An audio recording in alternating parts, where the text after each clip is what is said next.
Bonjour à tous et bienvenue sur le Mug Nowtech. Aujourd'hui, on va parler d'Apple qui voudrait faire un iPhone 100% recyclé. Est-ce que c'est du greenwashing? Est-ce que c'est du bullshit?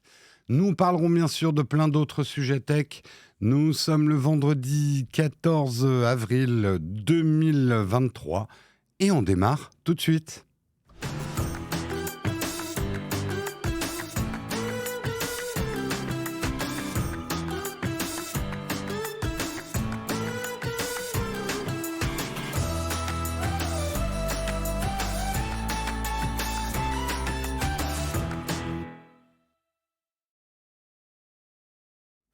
Bonjour à tous, comment vous allez bien ce matin? Est-ce que c'est la forme? Je me trouve un peu trop éclairé. C'est peut-être parce que je porte un pull blanc. Voilà, je vais diminuer un petit peu la light là. Comment vous allez bien aujourd'hui? Est-ce que la caméra 2 marche? Elle fonctionne? Elle est magnifique. Tu es tombé du lit. Aïe, j'espère que tu t'es pas fait mal. Daz chez Wii 81. C'est une semaine Covidée. Aïe, Émilie. Aïe, aïe, aïe, et oui. Toujours le pied gonflé. Dis donc, c'est... Ok, parlez-moi de vos problèmes de santé. On va en discuter avec ChatGPT. On va résoudre tous vos problèmes. Ça va, mais ça ira mieux ce soir. Ben oui, hein. Thank God. C'est vendredi. Faut jamais demander à un Français si ça va. On est des râleurs. Exactement. Mal à la nuque depuis mercredi pour mademoiselle. Mais bah écoute, une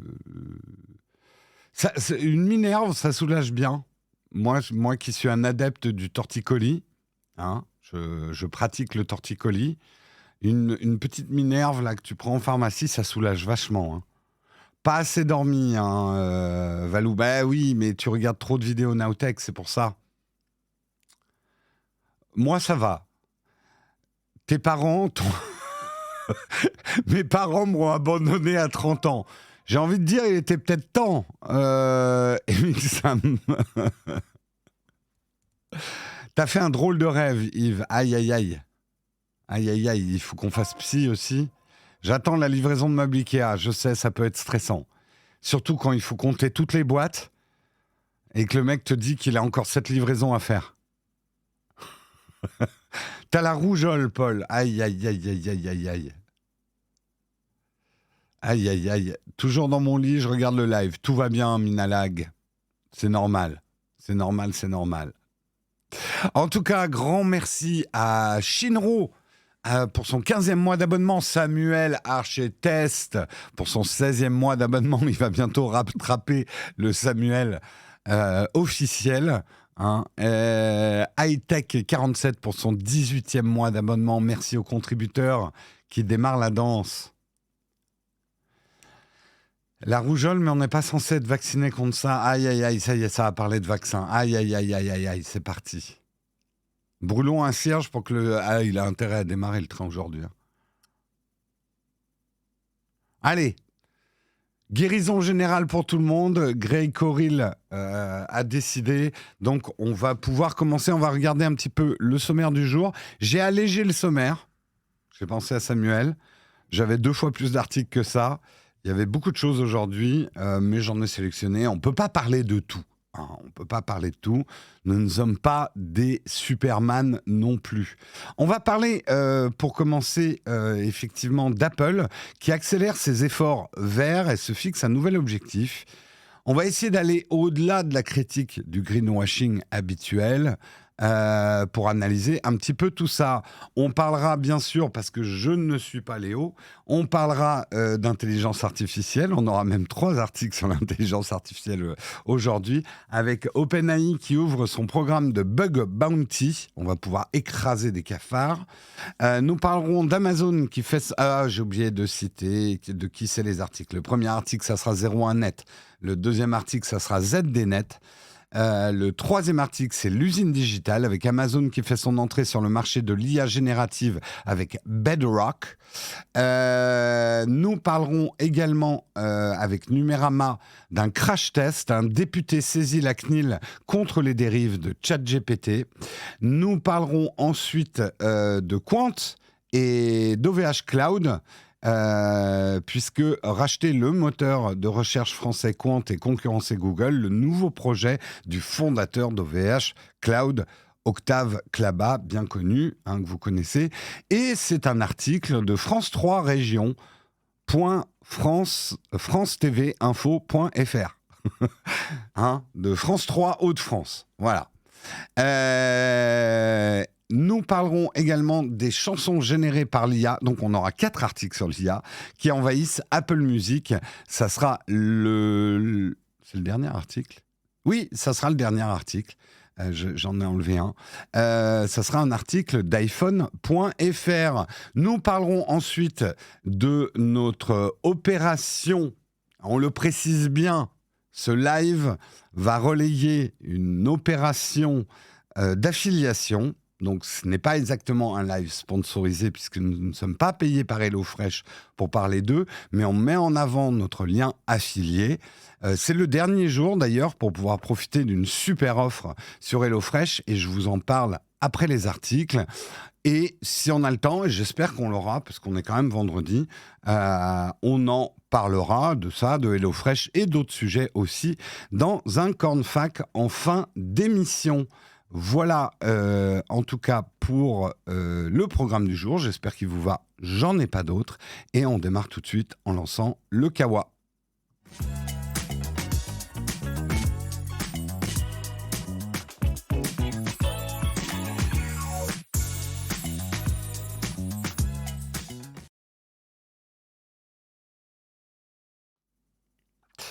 Oui, je l'ai éliminé, l'article sur Canal+ et TV+. Je vais vous le résumer rapidement. Si vous êtes abonné Canal+, vous aurez Apple TV+ gratuitement. Donc, c'est cool. Voilà. En tout cas, il y a eu un accord entre Canal+ et Apple TV+. Les films et les séries d'Apple TV+, avec quelques séries qui sont excellentes quand même sur Apple TV+, sont disponibles à travers un abonnement Canal+. Voilà.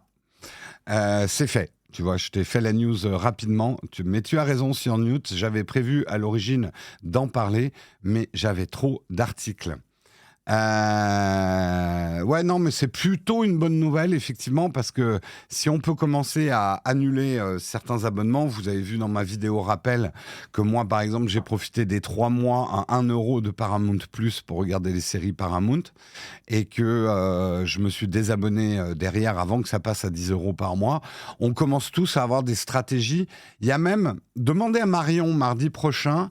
Elle a trouvé il y a une app, je ne sais pas si c'est une app ou un service internet, enfin un site internet, qui te permet de rentrer toutes les séries que tu veux regarder et qui te fait un programme d'abonnement et de désabonnement des différents trucs. Marion m'a montré l'autre jour qu'il existait un service pour faire ça. Demandez-lui mardi prochain. J'ai oublié le nom. Voilà. Ouais, assez intéressant effectivement comme programme si on peut. Et nous, on va de plus en plus avoir cette stratégie de s'abonner, de se désabonner au service de SVOD pour pas avoir à tous les payer de front, quoi. Ah là là, l'épisode du Mando hier, que j'ai regardé hier. Enfin, vous l'avez regardé peut-être avant. On en parlera en fin d'émission. Je suis déjà dans les graviers, j'ai pas encore commencé le premier article. Youpi, c'est vendredi. Allez, on commence quand même. En vrai, on va parler effectivement d'Apple qui accélère ses efforts verts et se fixe un nouvel objectif. On le sait, Apple aime beaucoup communiquer sur son côté écolo. Tellement écolo que l'iPad ne veut plus s'afficher régulièrement. Voilà, il est revenu. Il multiplie les annonces et témoigne de sa volonté d'atteindre son objectif de neutralité carbone pour toute son activité en 2030. Mais ce qu'ils ont annoncé, c'est l'autre bout du spectre, c'est-à-dire la fabrication des produits. On sait que c'est hautement polluant de fabriquer des ordinateurs, des iPads et spécifiquement des smartphones. On sait que les smartphones, c'est bourré de terres rares. Ça consomme quand même pas mal d'énergie, pas mal de matériaux et que c'est plutôt très polluant. Bien, Apple a fait des annonces dans ce sens-là. Premier réflexe qu'on a... Putain, mon iPad ce matin, il a du mal à s'afficher. Premier réflexe qu'on a dans notre tête, c'est bien évidemment de nous dire « Oh là là, c'est encore du greenwashing. Ils nous font le coup du chargeur dans la boîte, qui est surtout une économie pour eux avant d'être un truc écolo. » On peut raisonner comme ça, mais écoutons quand même ce que Apple a à dire, parce que c'est assez intéressant quand même. Apple indique qu'en 2022, les 2/3 de l'aluminium, presque les 3/4 des terres rares et plus de 95% du tungstène utilisé dans ces produits étaient recyclés. À terme, les équipes d'Apple ambitionnent de ne plus avoir à extraire de nouveaux minerais. Autrement dit, ne plus avoir à miner du tout et, ce faisant, détruire l'environnement. Sans parler des problèmes sociaux qu'il y a autour du minage des terres rares. On sait que les conditions de minage, notamment du cobalt ou ces terres rares là, posent aussi de gros problèmes sociaux dans les pays qui sont producteurs. Donc, l'annonce, elle est quand même importante. Ils ambitionnent de ne plus avoir à miner. Donc, de fabriquer tous les iPhones avec des anciens iPhones. C'est quand même une promesse assez forte. On peut le reconnaître. Même si on est prêt à leur sauter sur la gorge en disant greenwashing. D'autant plus, et Cyrnio, tu as tout à fait raison, pour Apple, là, pour le coup, on ne peut pas les accuser d'en profiter pour fabriquer des trucs moins chers. Recycler, aujourd'hui, peut coûter plus cher que de miner les produits et de fabriquer avec des matériaux neufs. Alors, comment ils vont y arriver et quelle est la date en ligne de mire ? Ils ont essayé de gagner 5 ans. La date était de 2030. Ils amènent à 2025. Quoi qu'il en soit, jusqu'à présent, 2030 était l'échéance unique fixée par Apple dans son passage au vert. Or, en plus de renforcer ses efforts, Apple se fixe aussi un objectif plus proche, affichant désormais 2025 pour atteindre le 100% recyclé pour une belle liste de matériaux utilisés dans la fabrication de ses produits. Apple révèle ainsi une accélération majeure dans son travail pour étendre l'utilisation de matériaux recyclés à travers ses gammes de produits. Il en va ainsi de l'effort pour utiliser des terres rares recyclées en forte progression, puisqu'Apple aurait utilisé 73% d'origine recyclée en 2022 contre 45% en 2021. Donc 2022 a été peut-être une année d'un iPhone relativement décevant en termes de nouveautés, mais si on s'intéresse à la production de l'iPhone, je focus sur l'iPhone parce que c'est manifestement tous leurs produits, ils ont fait un bel effort par rapport à 2021 sur le pourcentage d'origine recyclée, donc 73%. Pour mémoire, le premier appareil à utiliser des terres rares recyclées a été l'iPhone 11 avec son Taptic Engine. Désormais, tous les aimants embarqués dans les principaux produits Apple, iPhone, iPad, Apple Watch, MacBook et Mac, recourent à ces matériaux recyclés. Les équipes de Tim Cook précisent que les aimants sont sa plus grosse source d'utilisation de terres rares. On en avait parlé à un article sur la Chine. Pour fabriquer un aimant, il faut des terres rares en fait. L'or et l'étain, utilisés respectivement dans le plaquage des circuits imprimés et de ces soudures, devraient eux aussi être 100% recyclés d'ici 2025. L'an dernier, 38% de l'étain provenait du recyclage. Mais ce n'est pas la seule annonce forte d'Apple aujourd'hui. La société californienne indique que ses batteries, celles qu'on trouve dans les iPhone, iPad, Apple Watch et autres MacBook, utiliseront du cobalt 100% recyclé d'ici 2025. Afin de mettre en perspective les progrès et la crédibilité de l'engagement, elle donne quelques détails chiffrés. Ainsi, en 2022, un quart de cobalt utilisé dans les produits Apple était recyclé, contre seulement 13% en 2021. Donc, gros effort déjà en 2022 de la part d'Apple pour récupérer du cobalt d'anciennes batteries, contrairement à 2021 où ils étaient que à 13%. Les avancées technologiques et le travail en coulisses de 2 robots, un que vous connaissez bien qui s'appelle Daisy, c'est des robots qui sont destinés à démonter les produits Apple afin de recycler rapidement. En extrayant intactes les batteries des iPhones en fin de vie, le robot développé par les équipes Apple aurait ainsi permis de récupérer 11 tonnes de cobalt depuis 2019. Mais il y a également un autre robot dont on parle moins, c'est Dave, qui lui pourra percevoir l'intégralité du travail de récupération. C'est en effet Dave, installé dans un centre de recyclage en Chine, qui aide et accélère la récupération des terres rares lors du désassemblage des Taptic Engine. Mais le recyclage ne repose pas que sur les machines. Il fait appel également à des humains qu'il faut former ou accompagner dans des gestes qui peuvent être complexes. Dans son communiqué, Apple dévoile ainsi un autre exemple de son utilisation de la technologie pour aider à recycler. Apple déploiera des projecteurs de réalité augmentée chez certains centres de recyclage avec lesquels il travaille. Placé en hauteur, il projeterait les instructions en vidéo sur un plan de travail pour aider au démontage de certains appareils comme le MacBook et l'iPad. Un moyen de gagner en efficacité aussi bien dans le désassemblage que dans la récupération des matériaux. Également, Apple indique un effort supplémentaire dans les plastiques et les emballages. Ils ont développé de nouvelles matières fibrées pour emballer les produits, protéger les écrans, servir de mousse d'emballage.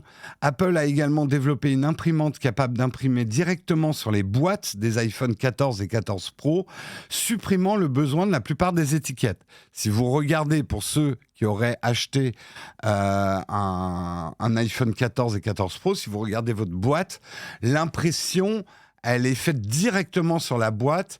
Ce n'est pas un film papier qui a été collé sur la boîte. En tout cas, c'est un rappel des efforts à faire, parce qu'on n'y est pas encore à l'iPhone 100% recyclé. Mais justement, parlons un petit peu, est-ce que c'est une énième communication d'Apple un peu greenwashisante ?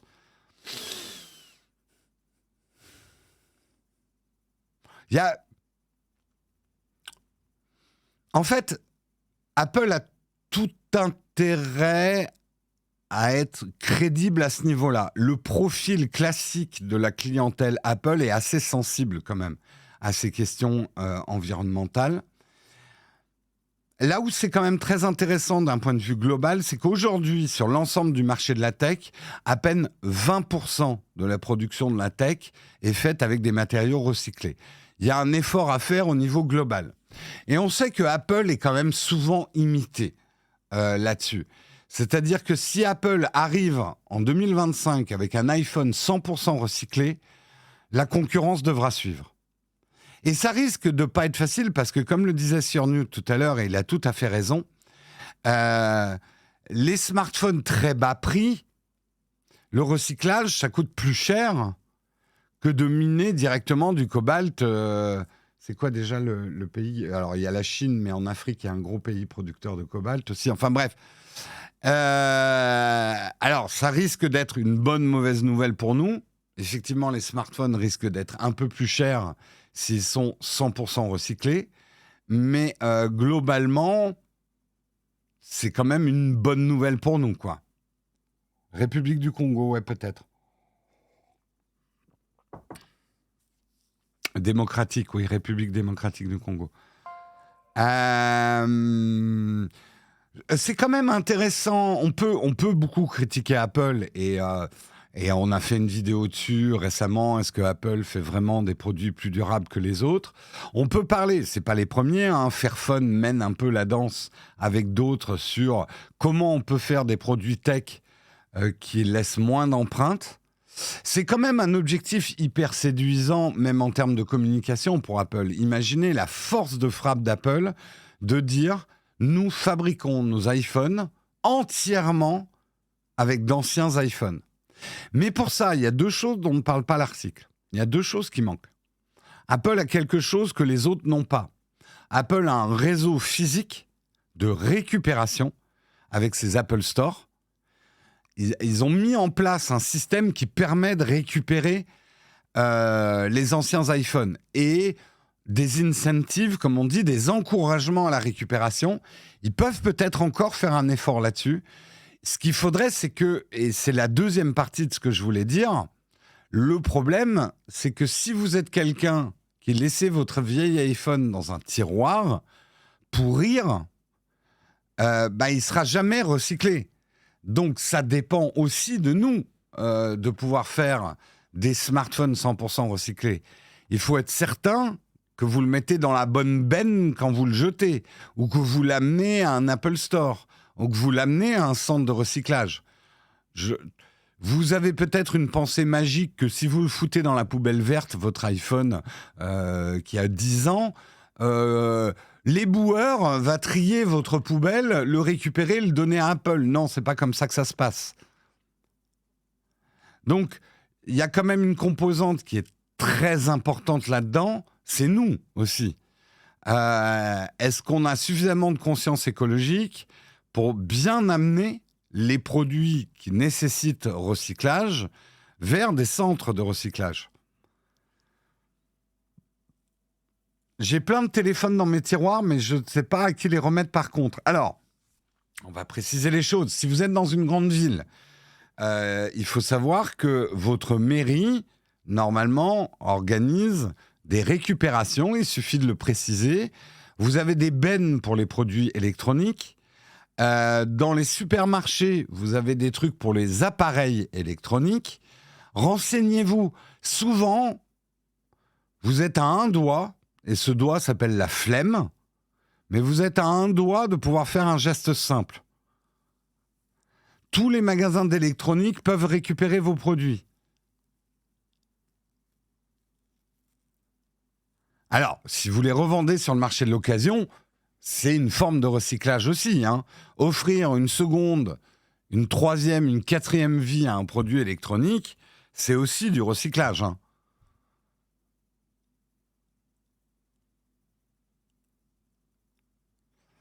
Mais j'ai envie de dire, c'est là où vous devez être cohérent. Vous ne pouvez pas à la fois assumer votre flemme d'amener vos produits électroniques et en même temps dire « ouais, c'est un scandale, la pollution, machin ». Je veux dire, ne soyez pas le maillon faible du système. On ne peut pas engueuler, on ne peut pas laisser un commentaire dans une vidéo YouTube de Nowtech, par exemple, en disant « ouais, vous faites de l'incitation à acheter des produits qui détruisent la planète et avoir un tiroir plein de smartphones chez vous. Soyez cohérent avec vous-même. » C'est quand même hyper important d'être cohérent.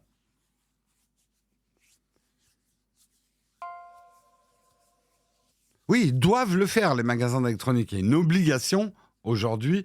Si le mec il vous dit « oh non, non, ça me fait chier de récupérer vos vieux trucs », vous lui dites « écoutez, monsieur, c'est la loi. » Alors, vous passez peut-être pour le pète-couille, mais de temps en temps, il faut faire le pète-couille.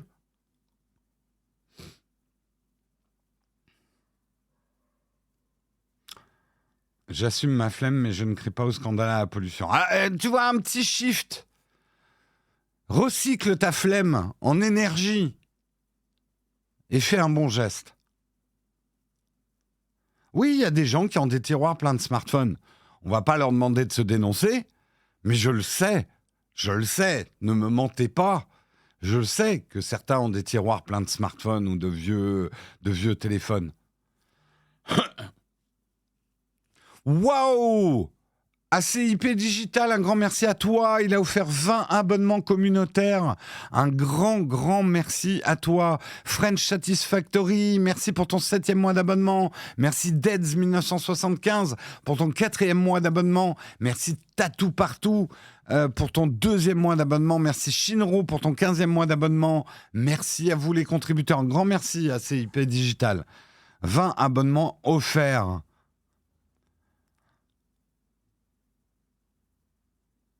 Moi, j'en garde parce que j'aime garder. C'est peut-être quelque chose qu'il va falloir changer dans nos mentalités, Yves. Je te jette pas la pierre. On peut avoir une mentalité de collectionneur. J'ai envie de dire, si t'es vraiment collectionneur, ok. Mais est-ce que t'aimes garder juste parce que t'aimes pas jeter? Et ça, c'est un problème, je le sais, et je vous regarde droit dans les yeux, c'est un problème que j'ai. Je crois que ça a un nom. J'ai beaucoup de mal à jeter les choses. Ça va mieux. En fait, habiter à Paris m'a fait faire beaucoup de progrès parce qu'à Paris, on n'a pas énormément de place.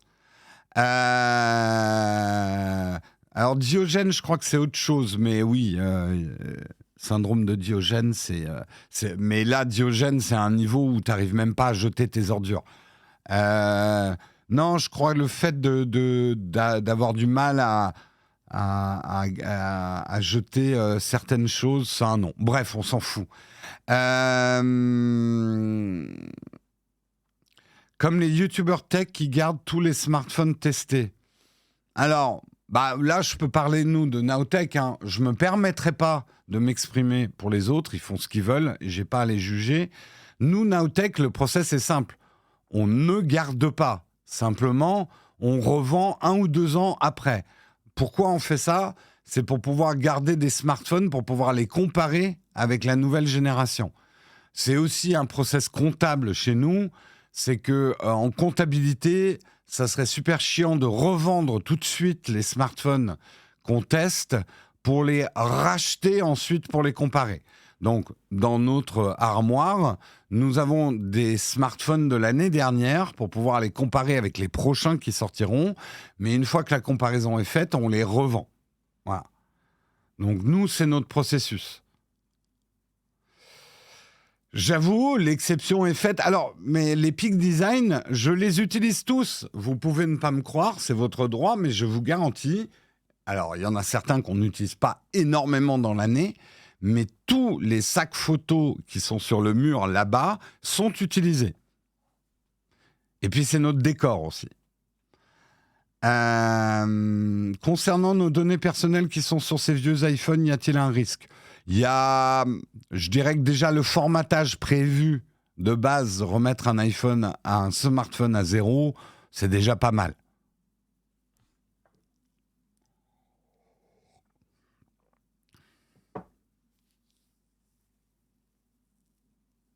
Alors les smartphones Android, oui, on a beaucoup de mal à les revendre d'occasion.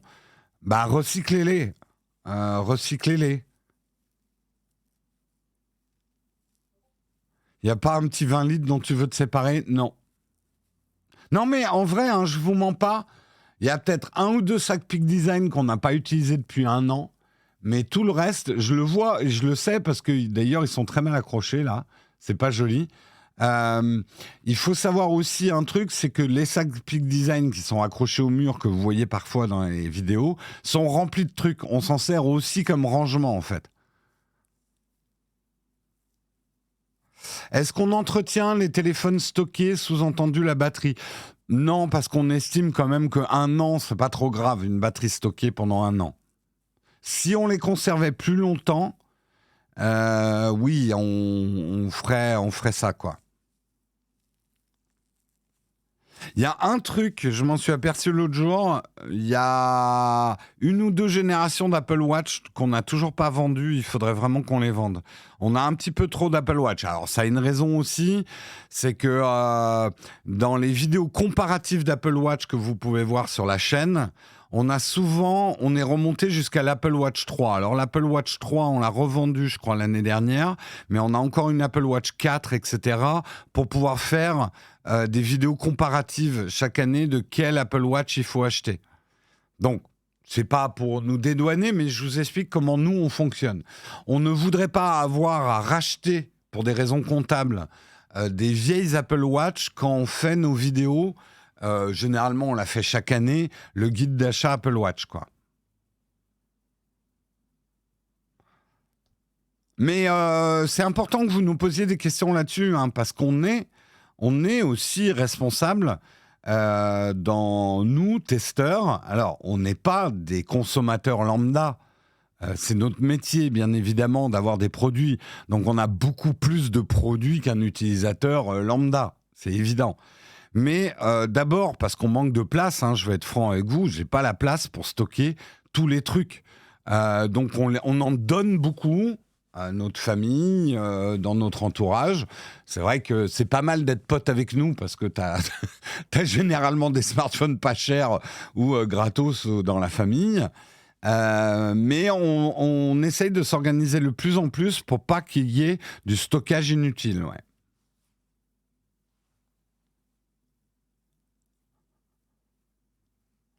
Étant Asos de Webmedia, on pourrait acheteur de vos reventes.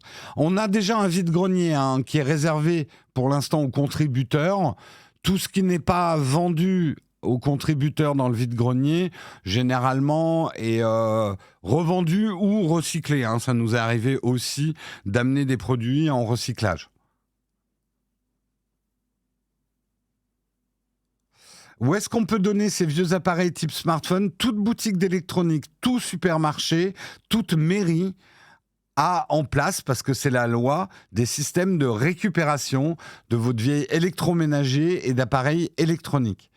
À Paris, par exemple, si vous avez un ordinateur à jeter, un iPhone à jeter ou un smartphone à jeter ou quoi que ce soit et que vous ne pouvez absolument pas le revendre, vous faites appel aux encombrants et vous cochez la case appareil électronique, électroménager. Et ça sera récupéré.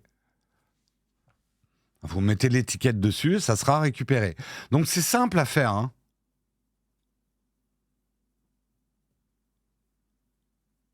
T'as tous les smartphones depuis le 3G, que faire? Recycle-les. À moins que tu veuilles être un collectionneur, recycle-les. S'ils traînent dans un tiroir et que tu les as pas mis dans une vitrine comme un collectionneur, putain, mais recycle-les, quoi.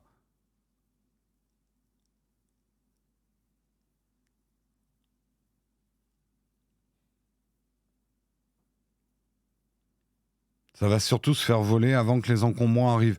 Oui et non. Moi, par exemple, j'ai jeté j'ai mis aux encombrants 2 ordinateurs, une imprimante. Je peux te dire que c'est resté dans la rue, les chiens ont pissé dessus avant que les encombrants arrivent.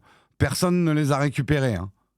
Par contre, effectivement, si vous laissez un meuble Ikea, la durée de vie d'un meuble Ikea, même pété dans une rue parisienne, ça va entre 3 et 5 minutes.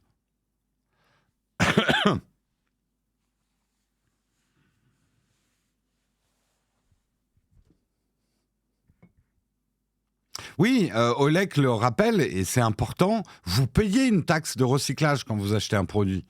Donc recyclez-le, c'est la loi, hein.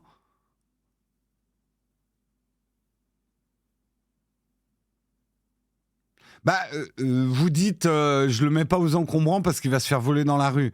Je dirais qu'après, entre guillemets, c'est plus votre problème. S'il est récupéré, on peut espérer qu'il aura une nouvelle vie, votre produit. Ou que certains font le commerce de pièces. L'important, c'est que ça ne termine pas dans la poubelle générale, en fait.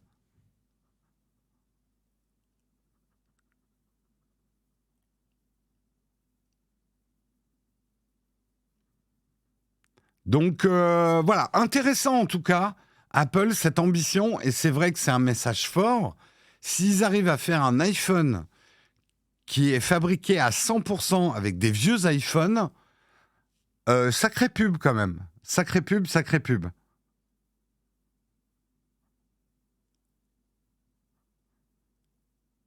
Alors moi aussi, j'ai gardé mon Apple Watch Série 0 un peu pour faire, voilà, pas une collection, mais c'est vrai que j'ai gardé ce produit-là, moi.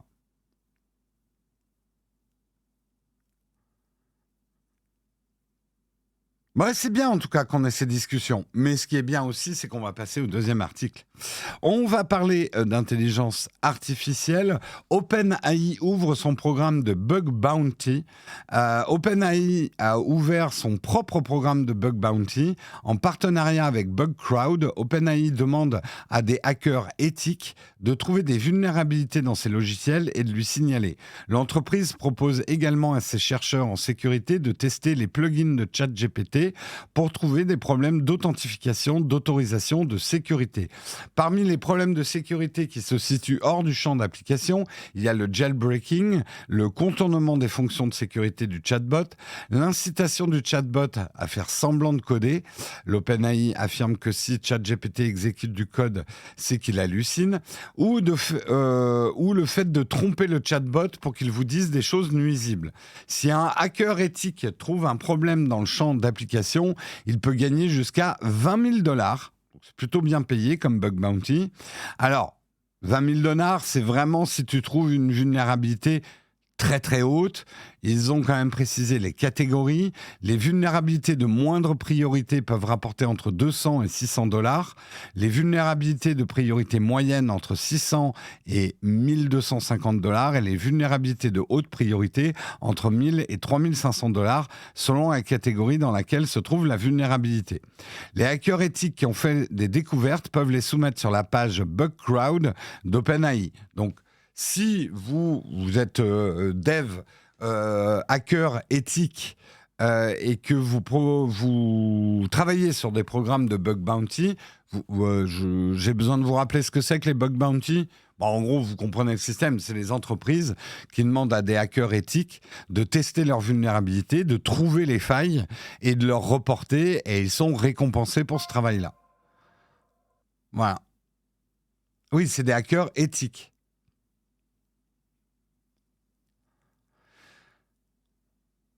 Quand on voit ce que les gens jettent, j'ai un copain qui restaure et répare des meubles électroménagers, les gens jetés, il leur donne une seconde vie. Ouais. C'est des barres chocolatées, insectes, noix de coco. What? De quoi vous parlez?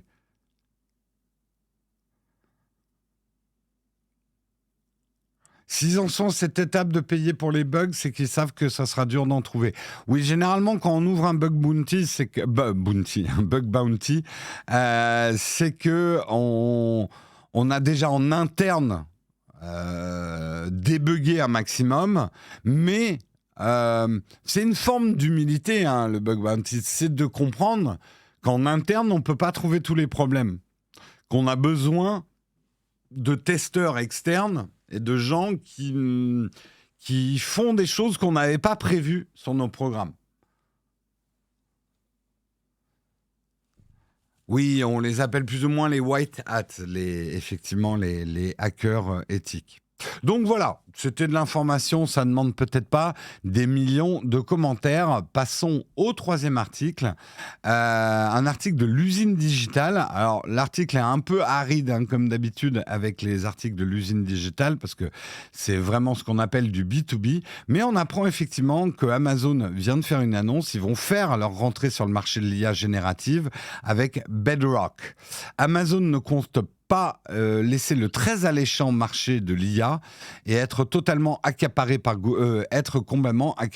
Google et Microsoft. Sa division cloud Amazon Web Services, AWS, que certains d'entre vous connaissent très bien, a lancé ce 13 avril 2023 en avant-première le service Bedrock. Il offrira donc aux clients d'AWS un accès à ses propres modèles de langage, ce qu'on appelle les LLM, qu'il a appelé Titan. Alors, important, ce qu'on appelle les modèles de langage, c'est ces immenses, gigantesques, incroyablement grandes bases de données dont ont besoin ces intelligences artificielles génératives spécialisées, pour être exact dans les termes, ce que sont des ChatGPT, des Midjourney, etc. Ils ont besoin de s'entraîner sur des Large Language Models, merci Laurent pour la traduction, qui sont donc les LLM. Donc, Amazon a appelé ces LLM Titan. Titan, la famille de modèles formés en interne par AWS, comprend 2 nouveaux modèles de langage également dévoilés ce 13 avril. Le premier est un LLM génératif pour des tâches telles que le résumé, la génération de texte, la classification, les questions-réponses ouvertes et l'extraction d'informations.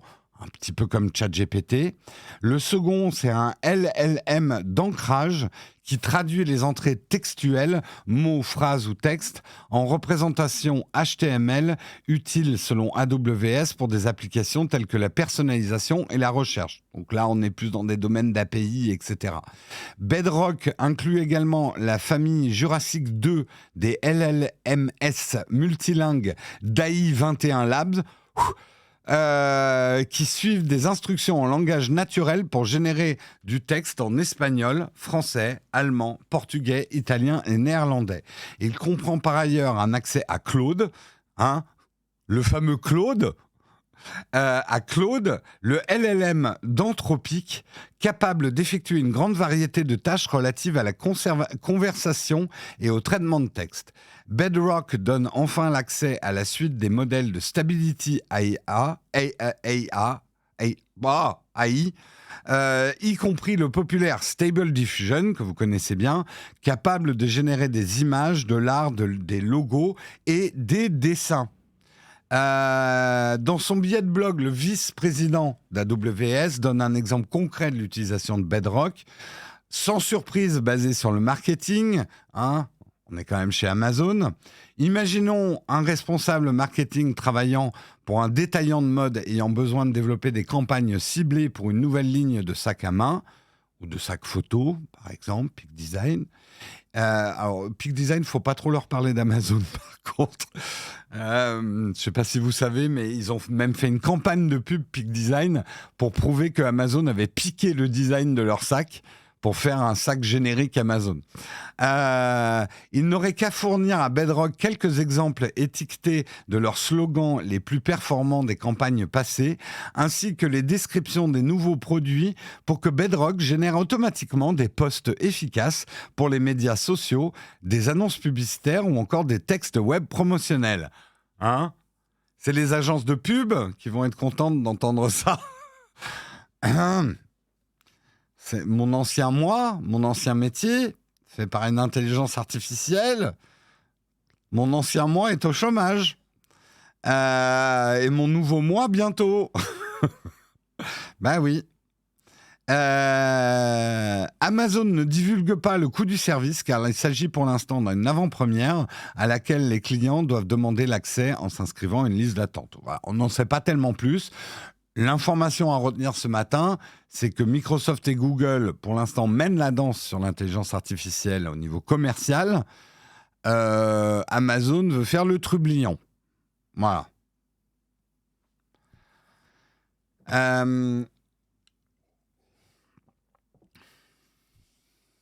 Sacré Claude. iCloud. On va avoir des IA spécialisées comme celle de Bloomberg sur la finance, bien sûr. On va avoir de l'IA partout, jusqu'à ad nauseam, on va avoir de l'IA. Un titre temporaire d'une vidéo que finalement je ne vais pas écrire comme ça, mais un des titres temporaires, c'était bientôt de l'IA dans vos céréales. Effectivement, l'IA, on va en avoir la nausée, tellement on va nous foutre de l'IA de partout. Ça va faire comme les NFT, comme le Web3, etc. Néanmoins, je pense que c'est quand même quelque chose de plus profond en termes de révolution industrielle que le Web3, les NFT, les cryptos, etc. C'est mon avis. Voilà.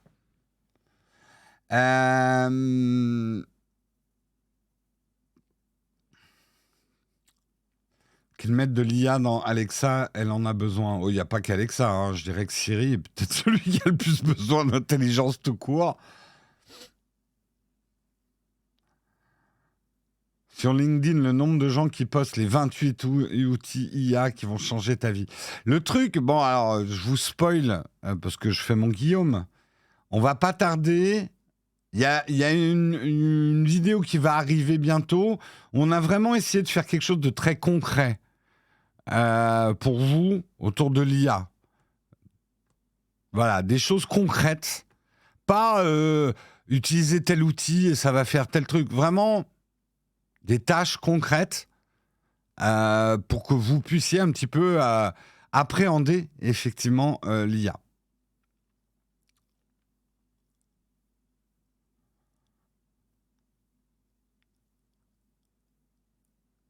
Les NFT bros sont devenus les chat GPT bros.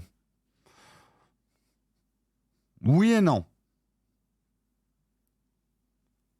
Bah, entendez bien mon pronostic sur les NFT parce que je vous l'ai donné l'année dernière. Les NFT seront très efficaces quand on n'en parlera plus. Ce dont on a beaucoup parlé l'année dernière, c'est les outrances du NFT. Mais le NFT, une technologie, le blockchain en fait, est une technologie super utile en fait. Pour des contrats, pour plein de choses. Mais on l'appellera même plus NFT en fait.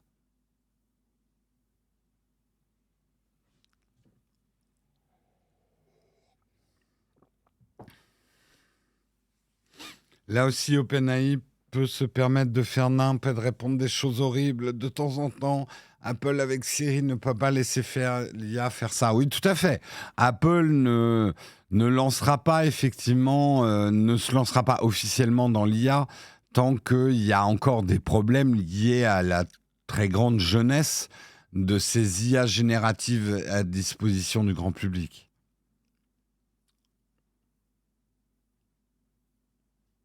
Ouais, mais tu vois, Yves, tu dis, bien sûr, la même enthousiasme pour l'impression 3D, le Bitcoin, le NFT au fil des ans. L'impression 3D, tu peux pas dire que ça a disparu. C'est plus hype, ça je suis d'accord. On n'est plus forcément dans une grosse hype autour de l'impression 3D, mais il y a des applications très concrètes de l'impression 3D. Donc c'est pas des hypes qui ont disparu non plus. Elles sont juste devenues des choses avec moins de hype, mais utilisées en fait. Et les cryptos, faut pas les enterrer, je pense.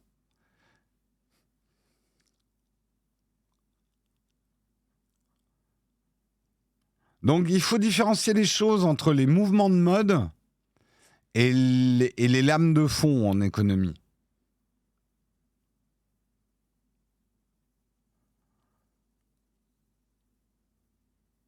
Mais effectivement, souvent là où les effets de mode se trompent, c'est que les effets de mode essayent, un peu pour qu'on clique sur les articles, vous dire par exemple, au début, je me souviens, l'impression 3D, les pronostics, c'est qu'on aurait tous une imprimante 3D chez nous pour réparer dès qu'il y a quelque chose de cassé. C'est pas ce qui se passe. C'est pas là où l'impression 3D est la plus intéressante. C'est pas d'être dans les foyers, dans les ménages. C'est plus ces utilisations industrielles, artisanales aussi, de l'impression 3D, concrètes, qui sont intéressantes. Mais le fait d'avoir une imprimante 3D chez nous, pour l'instant, ça a vraiment très très peu d'intérêt. Mais souvent, effectivement, les effets de mode consistent à dire ah, vous allez avoir ça chez vous. Et je pense qu'il y aura la même chose avec l'IA. Pour l'instant, on se focalise beaucoup sur qu'est-ce que vous, en tant qu'individu, en tant que particulier, en tant que grand public, vous allez faire avec l'IA. Mais en fait, le fond de l'IA, il n'est pas là.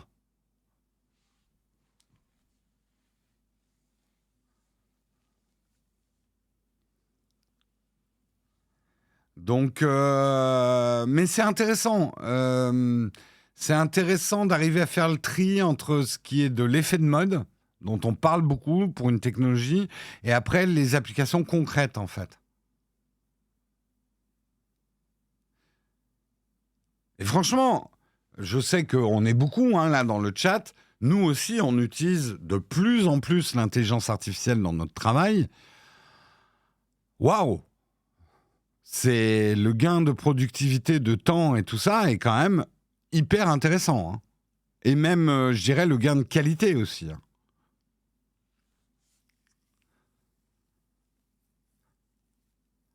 Euh, J'ai pris l'abonnement de ChatGPT, j'utilise tous les jours, j'ai plein de collègues dans le même cas. Ouais, ouais, non, mais en fait, c'est là où on peut se dire quand même que l'IA générative n'est pas qu'un effet de mode passager, c'est que l'adoption dans nos boulots de ces intelligences artificielles, pour certains d'entre nous, a été quasi instantanée, concrète, et on l'utilise déjà tous les jours, quoi. Ce qui n'a pas été le cas des NFT, des cryptos, de l'impression 3D, etc.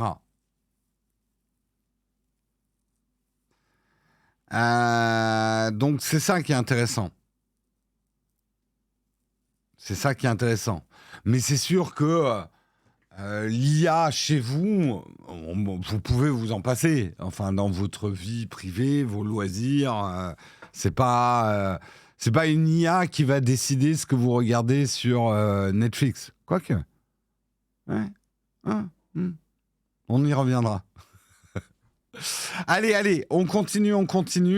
Un autre article, mais sur un autre aspect effectivement de l'intelligence artificielle, un crash test, un député saisit la CNIL contre les dérives de ChatGPT. C'est un article donc de Numérama. Aux 2 plaintes menées par des particuliers à l'encontre de ChatGPT s'ajoute désormais une 3e action, celle d'Éric Botorel, député des Côtes-d'Armor. L'élu annonce avoir saisi la Commission nationale de l'informatique et des libertés. Son grief, l'intelligence artificielle conçue par l'entreprise américaine OpenAI semble être en infraction avec le RGPD. Donc même problème qu'en Italie. Je ne vais pas vous refaire toute la description, mais je vous invite à vous rappeler de ce qui se passe en Italie autour de ChatGPT, qui a été bloqué pour des raisons de manque de transparence et de respect des données d'utilisateurs, donc de non-respect en fait du RGPD. Ce que précise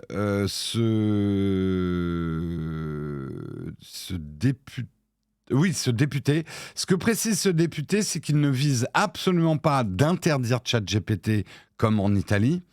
Lui dit que ce chatbot ChatGPT peut être un formidable outil qui peut améliorer le travail, simplifier les décisions ou faire gagner en efficacité.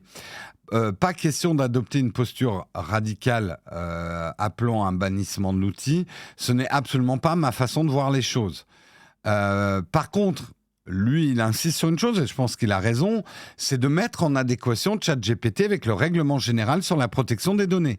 On a des lois en France, en Europe, RGPD, OpenAI, aussi utile soit l'intelligence artificielle, elle n'a pas à aller au-delà du cadre qui a été fourni par l'Europe pour l'utilisation des données. Donc elle doit fournir des garanties. Ce texte fournit un cadre pour l'usage des données personnelles au sein de l'Union européenne. Or, pointe le député, le RGPD a une exigence d'exactitude, par exemple, dans les données traitées. Donc, les problèmes qu'ont aujourd'hui les IA de réponse approximative, où une IA, elle est un peu comme un pot bourré, elle va préférer répondre quelque chose, même si c'est faux, plutôt que de fermer sa gueule. Ça, c'est aussi un problème, en fait, pour le RGPD. En somme, cette affaire est un crash test sur l'état de droit, observe l'élu. Première hypothèse, il n'y a rien à dire et ChatGPT n'a rien à changer. Dans ce cas, c'est le législateur à faire évoluer les textes pour encadrer ChatGPT. Deuxième option, il y a une infraction que l'on peut qualifier. Dès lors, la CNIL a des leviers pour contraindre OpenAI à se montrer plus soucieux sur les données. Voilà.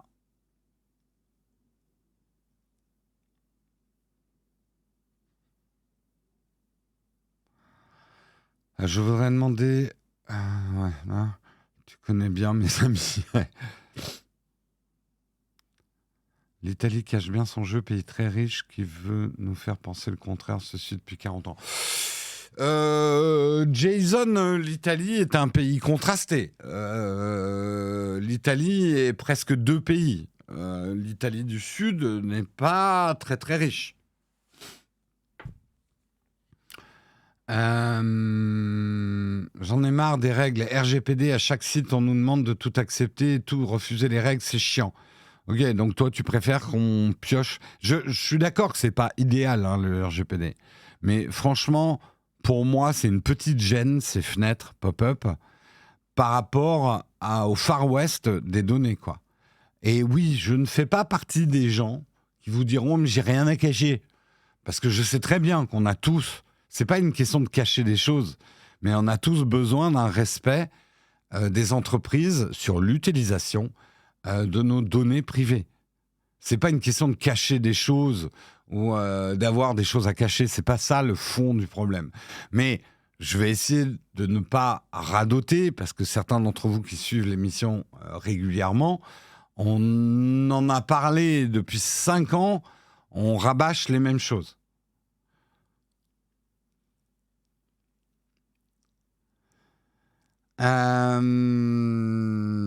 Faut gueuler contre le site pour qu'ils arrêtent d'utiliser les données au lieu de gueuler contre les lois qui les protègent.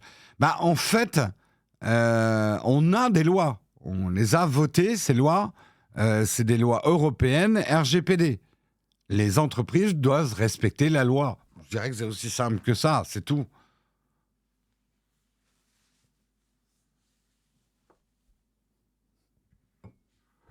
Ben oui, mais c'est normal que je radote. Les articles aussi reviennent. Enfin, l'actualité tech, je ne vais pas vous inventer des actualités tech pour pas radoter. Au moins, en fait, vous dites, Jérôme, tu radotes. Mais voyez le bon côté des choses. Au moins, j'ai une certaine constance dans mes opinions. Je change pas d'opinion comme de chaussettes.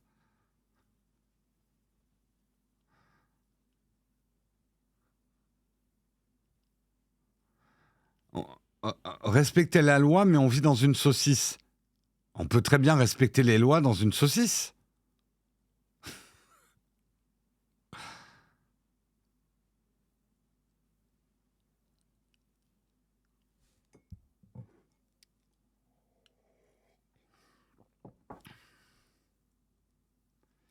Euh...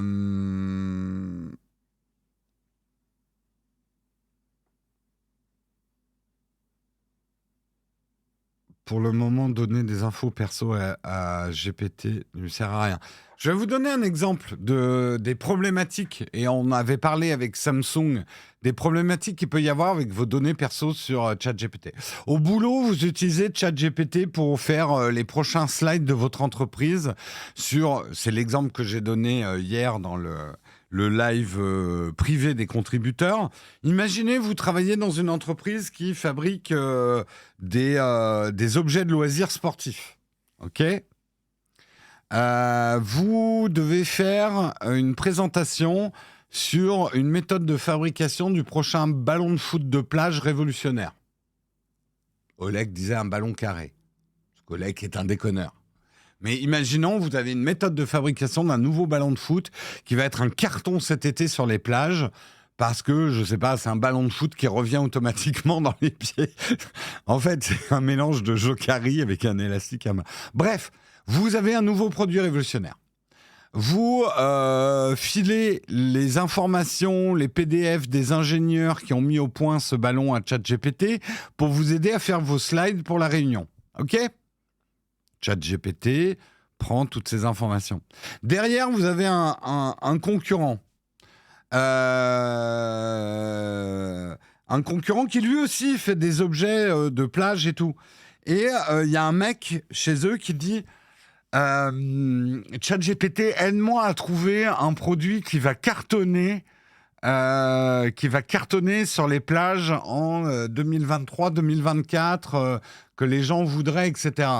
ChatGPT va peut-être utiliser les données de la présentation que vous avez fait en disant « Et si vous faisiez un ballon carré Jokari qui s'attache au pied, qui revient automatiquement, ça pourrait être une bonne idée ?»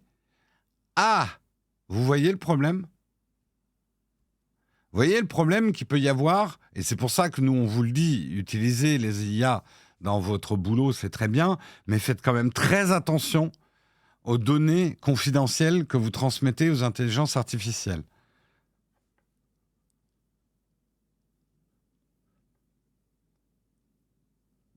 Demande à ChatGPT d'inventer des noms. En fait, ouais, la vérité, vous en foutez. Vous, ce que vous voulez, juste, c'est des articles croustillants. Donc, je pourrais générer des articles qui disent n'importe quoi, mais en lui mettant le paramètre, il faut que ces articles soient croustillants. La vérité, on s'en fout. On est passé des années 90 où la vérité était ailleurs aux années 2020 où la vérité, on s'en tape. Tout ce qu'on veut, c'est que ça buzz, c'est que ça croustille, c'est qu'il y ait de la sauce, c'est ce qui est du scandale. C'est ça qui est important, c'est ça qui est bon.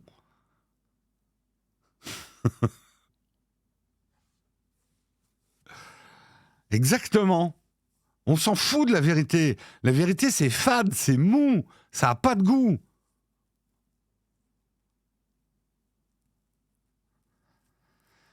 Voilà, bah écoutez, on va faire ça. On va faire un magazine entièrement de news complètement fausses, mais garantie croustillante. Voilà, on va vous faire ça.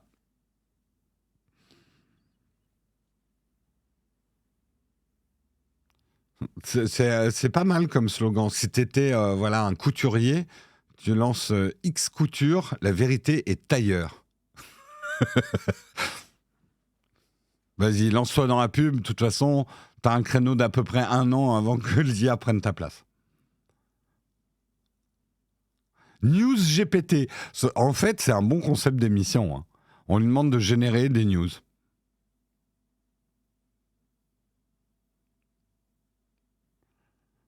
En fait, on pourrait appeler ça GPT, les informations qui puent pas.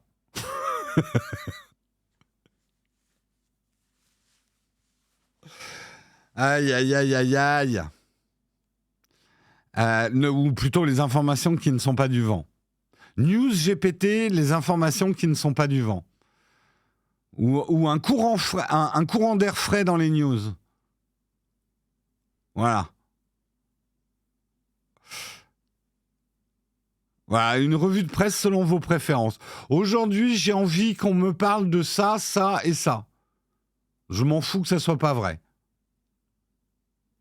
J'en ai marre d'entendre parler d'Apple. Donc, je veux pas de news Apple. En fait, je suis en train de comprendre que certains nous croient qu'on nous sommes des présentateurs que vous pouvez prompter avec vos désirs, en fait.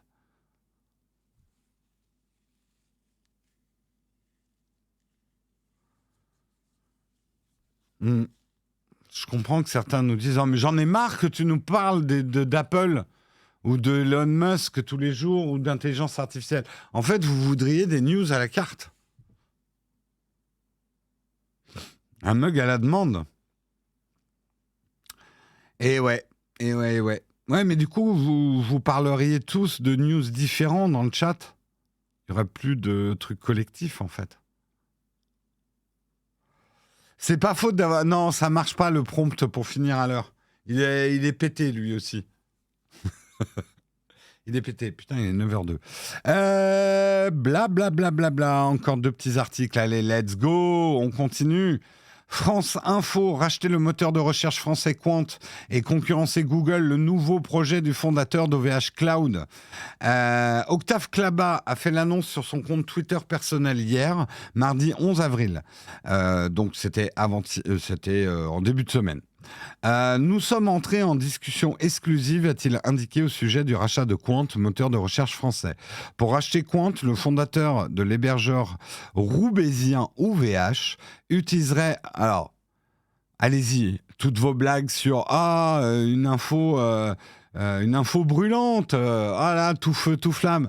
Toutes les blagues sur OVH et les flammes, comme on les faisait autrefois sur Samsung et le Note 7, allez-y, lâchez-vous, c'est barbecue time, c'est fait. Nous, entre gens sérieux, on continue l'article. Pour acheter Quant, le fondateur de l'hébergeur roubaisien OVH utiliserait son propre fonds d'investissement et créerait un partenariat avec la caisse de dépôt. Ensemble, ils fonderaient une nouvelle entité qui serait nommée Symphonium. Pas le plus joli mot du monde, mais bon, ok. Symphonium inclura également les services Shadow, également rachetés il y a 2 ans par Octave Klaba. Et nous, on connaît bien les services Shadow chez Nowtech. D'après un communiqué de presse, plusieurs services pourraient être proposés sur cette plateforme Symphonium. Le cloud, y compris le remote computing, le stockage dans le cloud, la fonction de moteur de recherche et de visioconférence et d'autres applications. Avec ce projet de rachat, Octave Klaba souhaite proposer tous ces services européens dont on parle depuis toujours, de quoi tendre vers la création d'un champion européen. C'est intéressant comme projet.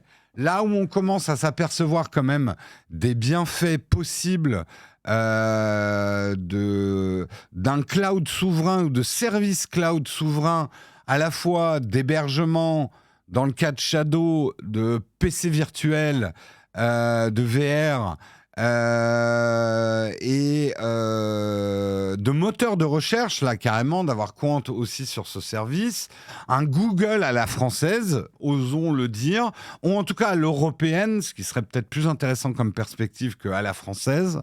En tout cas, Octave Klaba, il en a. Il y a une forme de courage, quand même. Mais ça a toujours été un peu son leitmotiv dans ces entreprises, de se lancer sur des choses comme ça. Est-ce qu'il est trop tard ? Est-ce qu'on n'y arrivera jamais ? Notre pessimisme à la française nous pousserait à dire ça. On n'y arrivera pas, on est trop petit, on est trop en retard, on est trop nul, on est trop... Hein ? Complexe d'infériorité, qui est exactement d'ailleurs la même chose que le complexe de supériorité, parce que les Français sont tout à fait capables, dans la même phrase, de dire qu'ils sont le meilleur pays du monde. Moi, je trouve ça intéressant. Après, je sais que OVH n'a pas fait que des bonnes choses dans sa vie, Octave Klaba non plus, mais c'est intéressant. C'est impressionnant. Moi, je suis assez impressionné par Octave Klaba, qui se laisse pas démonter par justement le pessimisme ambiant. L'Europe, on n'y arrivera jamais, on sera toujours à la traîne de la Chine. Et il dit, essayons, let's go, voyons voir. Mais généralement, on a tendance à avoir une énergie, plus d'énergie pour dénigrer ce type de projet que d'encourager ce type de projet.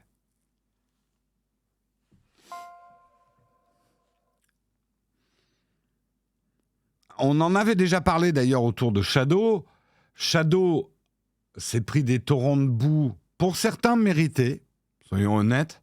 Shadow a fait des grosses bourdes de communication, a beaucoup trop promis des choses et ne les a pas tenues, ses promesses, créant des vagues de déception. Mais il y avait aussi, dans l'acharnement, moi j'ai trouvé anti-Shadow à une époque, un côté... ouais, mais de toute façon, tant que c'est pas les Américains qui le font, ça vaut rien. C'est-à-dire quand on voit l'enthousiasme derrière vers d'autres solutions de cloud gaming, et comme on a pourri le cloud gaming parce que c'était une entreprise à l'origine française, moi j'y vois quand même un truc, quoi.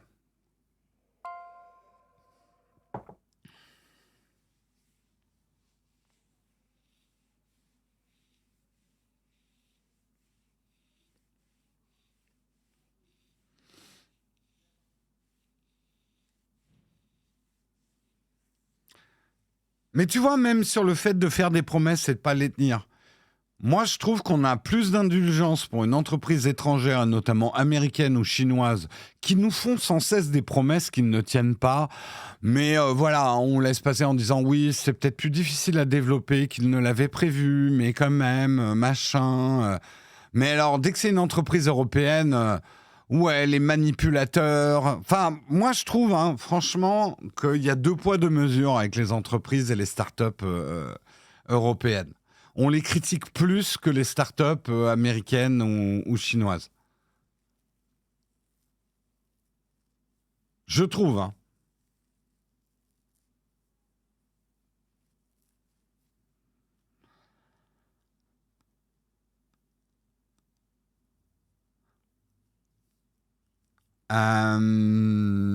Après, juste pour terminer sur cet article, Octave, si tu m'entends, Symphonium, gardez-le comme nom de travail, aucun problème. Là, c'est le marketeur en moi qui pense qu'on pourrait faire mieux comme nom. Symphonium, ça fait très vieux truc quand même, je trouve. Je comprends l'idée intellectuelle, une symphonie où tous les trucs seraient en accord les uns après les autres, suivant une même partition. C'est pas inintéressant comme brief. Mais pour moi, Symphonium, c'est le brief. Mais ça n'a pas encore fait le saut créatif. En termes de marketing international, on peut trouver mieux, je pense. Voilà. Octave, Hein, voilà, petit conseil. Et il s'appelle Octave, justement. Symphonium 2000.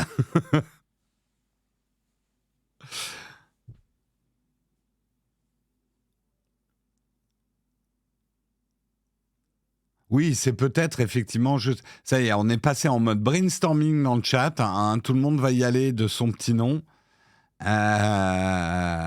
Symphonia, Orchestra. Non, il faut du GPT dedans, sinon ça marchera pas. Aujourd'hui, GPT. T'es sûr?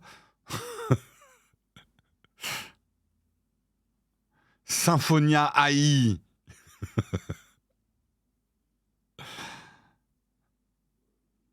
Synfire GPT. Ah là là là là. Orchestra I. Oh putain. Et vous êtes pire que... Non, bah... Non, alors, Octave, si tu nous écoutes toujours, demande pas à notre chat le nouveau nom. Non, non, laisse tomber. Hein, demande à des professionnels. Symphonia. Ah, le jeu de mots. Et Samuel qui essaie de nous remettre dans le timing. Et oui, on va parler, bien sûr, Samuel, du dernier article. J'avais pas changé de caméra tellement je la flemme aujourd'hui. Dernier article, iPhone FR, les chansons générées par l'IA envahissent Apple Music. Et c'est un vrai problème. Pas un secteur d'activité n'y réchappe, hein. Comme je vous l'ai dit, il y aura bientôt de l'IA dans vos cornflakes. Mais c'est certainement pas le monde de la musique où certains outils d'IA promettent de générer un nouveau morceau en quelques secondes. Certainement, le groupe Universal Music a en effet constaté que certains de ces nouveaux titres violaient le droit d'auteur de ces artistes. Selon le Financial Times, qui a eu un succès à l'email envoyé par le label Apple Music et à Spotify, le groupe Universal Music explique que nous avons appris que certains systèmes d'intelligence artificielle ont pu être entraînés sur des contenus protégés par des droits d'auteur sans obtenir les autorisations nécessaires par les détenteurs de droits qui possèdent ou produisent ces contenus et sans verser de compensation à ces derniers. Nous n'hésiterons pas à prendre des mesures pour protéger nos droits et ceux de nos artistes. Certaines de ces IA promettent d'ailleurs à leurs utilisateurs de créer des morceaux inspirés de l'œuvre de stars mondiales de la chanson. Dans ces conditions, un emprunt un peu trop poussé est tout à fait envisageable. De fait, plusieurs géants de la tech ont déjà créé des modèles de ce type. C'est le cas de Google avec Music LM. Pour l'heure, ce modèle est en pause car il est apparu qu'il incorporait de la musique déjà existante dans 1% des morceaux créés. Un niveau suffisant pour faire beaucoup de mécontents. De son côté, OpenAI a présenté Jukebox, une IA très performante que la société continue de perfectionner. Pour l'heure, la marque n'a pas s'exprimer de choisir sur le sujet. Alors, il y a quand même des gens. Alors, je ne sais pas si vous avez écouté, mais moi, j'ai écouté des trucs dernièrement. Donc, des musiques qui sont générées par intelligence artificielle. Putain, c'est vachement bien, hein. Tu vois, vous m'auriez dit il y a 2 ans, on va écouter de la musique générale. Vous vous souvenez, on avait déjà des news il y a 2 ans. Oh là là, on va regarder une intelligence artificielle à générer une musique. Et on écoutait, et franchement, c'était pas top. C'était très maladroit. Ça nous faisait sourire. Vous savez, c'est l'époque où on faisait les articles aussi. L'intelligence artificielle a écrit le scénario d'un film et on s'amusait du côté complètement absurde et que ça marchait pas beaucoup. Ok ? Aujourd'hui, je vous garantis que là, il y a des titres qu'on entend aujourd'hui, qu'on peut entendre, aller voir les recherches sur les musiques générées. Waouh! On atteint un niveau qui est vraiment fou. Et là, vous ne pourrez pas compter le nombre de doigts pour savoir si c'est de la musique générée ou pas, hein. Donc ceux qui disent « Non mais jamais, moi j'écouterai que de la vraie musique faite par des vrais humains. » Et, je vais vous dire quelque chose. Je pense que les détenteurs de droits musicaux vont peut-être regretter certaines décisions qu'ils ont prises il y a certains temps. Je vous explique. Vous le savez, notamment sur YouTube, on a une interdiction totale d'utiliser la moindre seconde d'une musique avec des ayants droit. Ce qui nous a poussé, nous, créateurs de contenu, à utiliser des musiques de plateformes qui génèrent de la musique, pour l'instant pas artificiellement, mais qui génèrent de la musique pour accompagner nos vidéos. Tout ce que vous entendez sur notre chaîne comme musique de fond, c'est pas des musiques... c'est des musiques libres de droit. Nous, d'avoir maintenant des trucs qui vont nous permettre, on va rentrer le type d'ambiance qu'on veut, le type de mélodie qu'on veut, le type de rythme, la durée de la musique, et que ça nous génère une musique sympa dans le style d'un artiste qu'on aime bien, c'est sûr qu'on va se ruer dessus, hein. On va se ruer dessus. Je vous garantis que c'est pas de la musique d'ascenseur, Yves. Allez écouter les derniers morceaux qui sont générés par l'IA et je vous jure que vous allez les trouver bien. Si vous êtes un peu ouvert d'esprit et que vous... D'ailleurs, ça a déjà commencé. Il y en a qui se sont amusés à faire des playlists où ils mélangent de la musique générée par IA et de la musique composée par humain. Personne n'est capable de voir la différence. Ah oui, la musique des plateformes, ouais.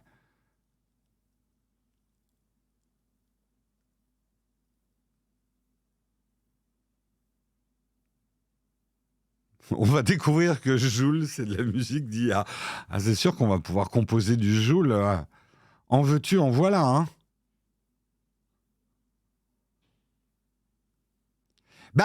Et vous vous dites, oui, mais personne ne va écouter de la musique pas générée.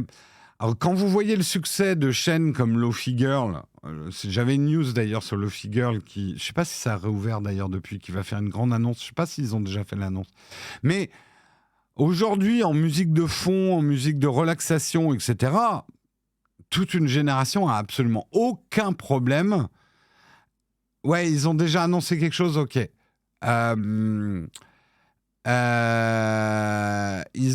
Toute une génération a aucun problème à écouter de la musique générée, hein.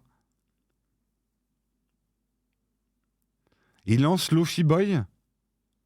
C'est Lo-Fi Boy maintenant. Et ils ont expliqué pourquoi.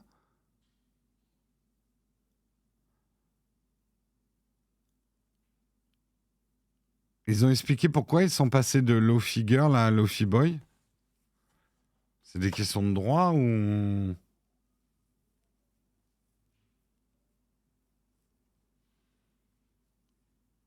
Ah, c'est un autre flux ambiance jeu vidéo. D'accord, ok. Ils ont gardé les deux. Il y aura Lo-Fi Girl et Lo-Fi Boy. Ok. Synthwave Boy qui fait découvrir des sons plus électroniques. D'accord. C'est vachement genré comme choix marketing. Comment foutre la merde? Pourquoi alors les girls, elles n'ont pas le droit d'écouter de la musique électronique et plus gamer? Hein? C'est un truc réservé aux gars? Aïe, aïe, aïe, aïe, aïe. Comment se mettre dans la sauce tout seul?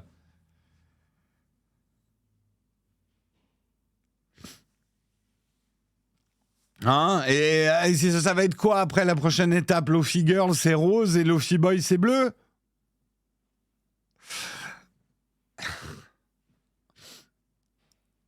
Il y avait un excellent thread de Twitter, ils ont fait une belle com dessus. J'irai voir. J'irai voir. Quand on voit que même maintenant, Barilla fait des sauces carbonara inclusives, ça m'a fait... Je voulais presque faire cet article, mais bon, c'était pas très tech. Mais comment la sauce se retrouve dans la sauce? La sauce dans la sauce. Ça aurait fait un bon titre. Je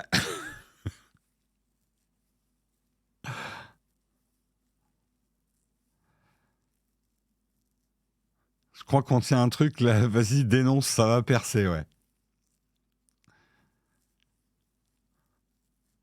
Non, c'est pas une sauce inclusive. Barilla a juste lancé une campagne de com autour d'une sauce carbonara qui ne contient pas de porc et qui, je crois, qui est vegan, je crois.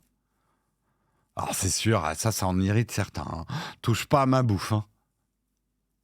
Après, moi j'ai dit ce que je pensais sur les sauces. Euh, les pâtes à la crème, c'est très bon, mais donnons-leur un autre nom que carbonara. Et c'est pareil, cette sauce-là, ça peut être très bon, mais donnons-lui un autre nom que carbonara, c'est tout.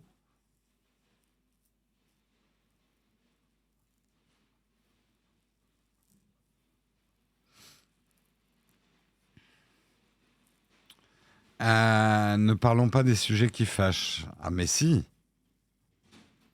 Oui, oui, bien sûr, je suis d'accord avec toi, Jess. Ça a été récupéré par les extrêmes droites, cette histoire. Bon, enfin bref.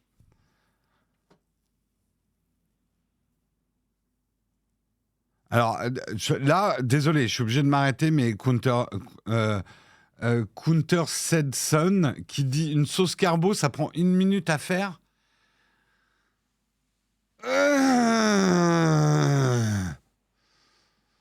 T'es pas en train de me dire que toi, ta sauce carbo, c'est je mets juste de la crème fraîche et des lardons, hein? Parce qu'on va avoir des problèmes tous les deux, hein?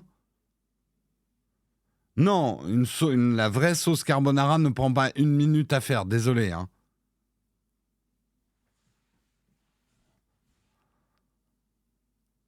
Et justement, c'est une excellente transition que je vous offre, puisque nous allons parler maintenant de notre sponsor. Et merde, Samuel qui dit, ça y est, vous avez lancé Jérôme sur la carbo. Aïe, aïe, aïe. Bref, on va parler justement d'HelloFresh. Et HelloFresh, pourquoi on vous en parle? Parce que c'est une opération d'affiliation, effectivement. Si vous utilisez le code POG Hello FR 9326, je sais, c'est pas le meilleur code du monde, mais prenez le temps de le noter ou tapez point d'exclamation HelloFresh. C'est le dernier jour où vous pouvez en profiter. Et profiter de quoi, me direz-vous, hein? Eh bien, vous allez profiter quand même de vos 4 premières box HelloFresh offertes. Donc, vous allez économiser jusqu'à 85 €. Si vous êtes des malins, d'ailleurs, vous pouvez vous désabonner derrière, mais je ne vous l'ai pas dit. Mais vous allez un peu pouvoir manger à l'œil. Et ça, c'est pas mal quand même. Donc voilà, il y a 4 box. Vos 4 premières box HelloFresh seront offertes avec ce code. Si vous utilisez effectivement le code POG Hello FR 9326. Et c'est le dernier jour pour pouvoir en profiter. C'est pour ça que, sans vouloir vous pousser, mais si vous commenciez à avoir l'idée dans votre tête qui émergeait que ça serait pas mal de tester HelloFresh, faut le faire aujourd'hui. Donc, je vais pas vous engueuler parce que le train de la hype n'a pas démarré, mais par contre, je vais être un peu violent à vous dire, si vous voulez tester HelloFresh, c'est aujourd'hui. Hein? Voilà. C'est valable en Belgique. Tout à fait. Point d'exclamation HelloFresh. N'hésitez pas à me poser des questions. Alors, je ne vais pas radoter, encore une fois. Je vous ai beaucoup expliqué mon retour d'expérience. Moi, ça fait 6 mois que j'utilise HelloFresh toutes les semaines. Je commence à vraiment bien connaître HelloFresh. Les avantages comme les inconvénients, on en a parlé il y a 2 jours, c'est pas fait pour tout le monde, HelloFresh. N'hésitez pas à me poser des questions. La violence est inacceptable. Non, vous avez raison, c'est de la fausse violence. On veut une chaîne bis avec des tutos cuisine. Écoute, je veux rien vous promettre. Mais une chose qu'on s'est dit en réunion commerciale hier, avec notre agence, c'est que si on avait des bonnes performances sur des choses type HelloFresh, ça pouvait valoir le coup qu'on sorte un petit peu de la tech et qu'on fasse de temps en temps des lives, par exemple avec HelloFresh, en mettant en avant notre lien d'affiliation, où on vous montrerait, on ferait un petit peu de cuisine. Pourquoi pas? Je ne veux rien promettre, mais ça dépend aussi de vous. Si c'est des choses qui vous intéressent. Et comment montrer votre intérêt? Eh bien, en utilisant le code promotionnel POG Hello FR 9326 et vous pourrez avoir vous aurez votre 4 premières box gratuites. Donc, c'est une réduction qui peut monter jusqu'à 85 € sur votre abonnement HelloFresh.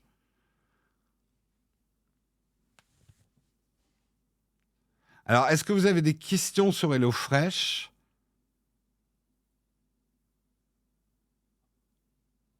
Est-ce qu'HelloFresh met de la crème dans les carbos?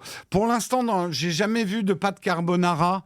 En fait, par contre, HelloFresh vous apprend justement à cuisiner les pâtes correctement. C'est-à-dire commencer la cuisson dans l'eau, mais la terminer ensuite dans la poêle avec votre sauce. Donc, ils sont assez respectueux quand même de la vraie méthode de cuisson des pâtes, où on ne fait pas ces pâtes entièrement dans l'eau et on verse la sauce après dessus. Donc, ça vous apprend justement comment on fait. Pareil, vous allez apprendre des choses, par exemple, comme la cuisson pilaf du riz. Ils utilisent la cuisson pilaf du riz dans certaines recettes. Une box, c'est combien de jours de cuisine? Une box, c'est un repas. Après, pour le nombre de personnes, ça dépend du nombre de personnes. Mais la box à cuisiner, je crois que c'est une unité. Donc, une unité, c'est minimum 2 personnes. Si vous êtes solo, ça vous fera juste 2 fois le plat. Vous gardez les restes et ça vous fait un autre jour, quoi. Quand tu dis remplacement, c'est juste supprimer la viande ou une vraie alternative nutriments? Vous parlez de la sauce Barilla? Je sais plus. Leur meilleure recette que j'ai faite, c'est un risotto tomate, cerise, lait de coco, un truc de ouf. Ils ont... Alors, moi, là, j'ai pas amené mes recettes avec moi, mais c'est vrai que on pourrait en reparler quand il y aura une prochaine opération HelloFresh. Nous, et je les ai mis de côté, il y a certaines recettes qui nous ont vraiment bluffés. Et ça, c'est un truc intéressant, c'est qu'il y a même des recettes que j'ai piquées à HelloFresh et que maintenant je fais moi-même en achetant moi-même les ingrédients, puisqu'on garde. Toutes les recettes vous sont envoyées en format papier recyclé. Donc vous pouvez les garder, vous faire un vrai livre de recettes avec HelloFresh. Non, tu peux pas payer en ticket resto, c'est un abonnement, hein, HelloFresh. Est-ce que ça fonctionne sur la Suisse? Je suis pas 100% certain. À vérifier, demande à HelloFresh.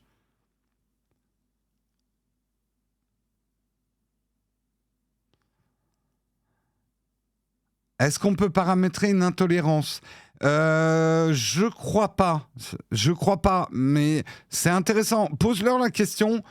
Et ça leur donnera peut-être l'idée de le faire un jour. Ça pourrait être intéressant. Alors, il y a des préférences, si tu veux du végétarien. Il n'y a pas de menu vegan pour l'instant. Mais je ne crois pas que tu puisses... là, tu vois, là, tu peux préciser classique, familial, végétarien, rapido, calories smart, poissons et légumes ou flexitarien. Donc, on va regarder, par exemple, le type de recette familiale, enregistrer et voir le menu.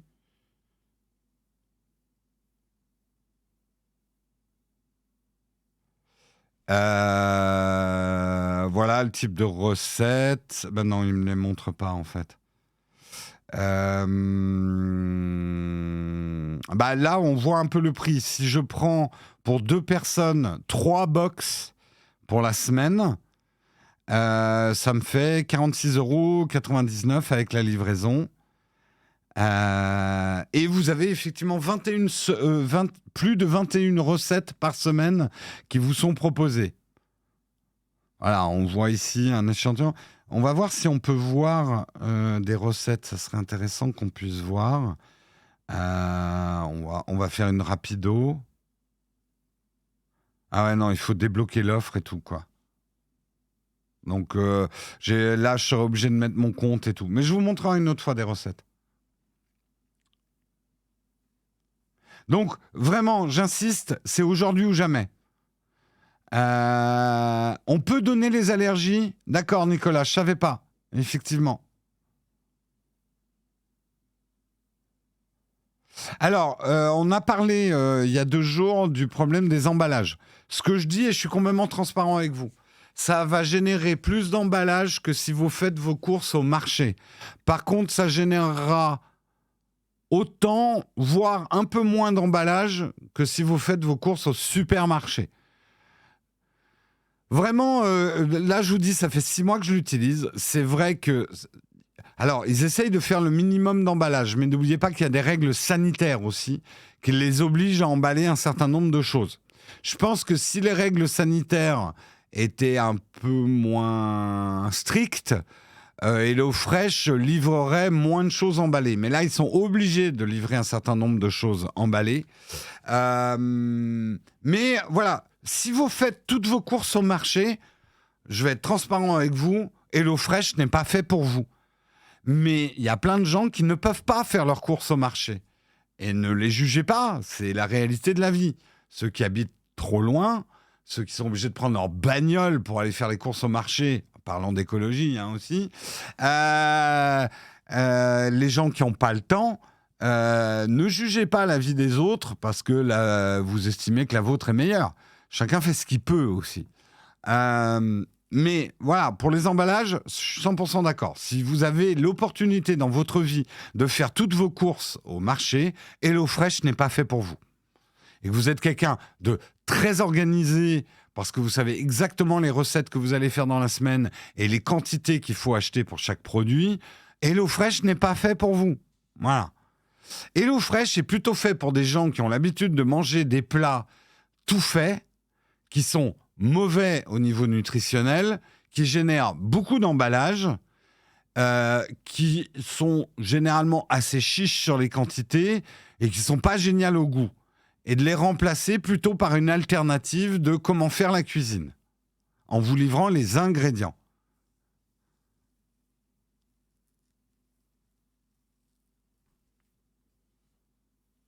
Je ne sais pas si c'est pareil en France, mais en Belgique, ils reprennent le carton de l'ancienne box lors de la livraison suivante. C'est top, ça. Je crois que tu peux le faire en France. Moi, alors là, j'ai un petit problème de livraison. D'ailleurs, je vais peut-être en parler à HelloFresh. C'est que moi, les livreurs, ils les amènent pas à ma porte. Ils les mettent dans l'ascenseur. Donc, je ne peux pas leur renvoyer le carton. Mais j'aimerais bien... En fait, moi, j'aimerais même que le livreur m'amène ça dans un carton ouvert. Je prends les 2 sacs et il repart avec le carton.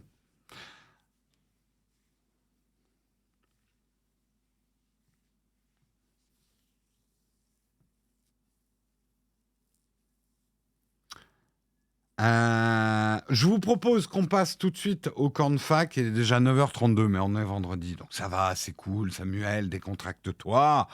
Nous allons passer au cornfac si vous avez d'autres questions. C'est ChronoFresh, qui est la filiale de Chronopost, pour les trucs frais, qui fait les livraisons. En tout cas, moi, c'est ChronoFresh qui livre HelloFresh. On va passer tout de suite au cornfac, mais vous pouvez continuer à poser des questions sur HelloFresh. Je vous rappelle, dernier jour pour profiter de cette promotion POG Hello FR 9326. C'est le code promo pour bénéficier de vos 4 premières box HelloFresh gratuitement. Une économie qui peut aller jusqu'à 85 €. Dernier jour. Donc si vous hésitiez, vous voulez tester HelloFresh, c'est aujourd'hui ou jamais. J'insiste. J'ai assez insisté. Vous êtes déjà sur le site HelloFresh en train de rentrer le code POG Hello FR 9326. Let's go. Allez, on passe au cornfac.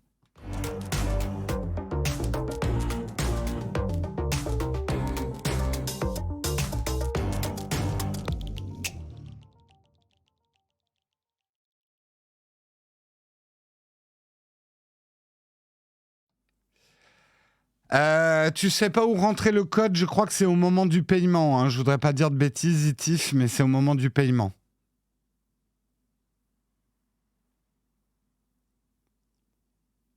Quelle plateforme pour utiliser de la musique générée par IA ?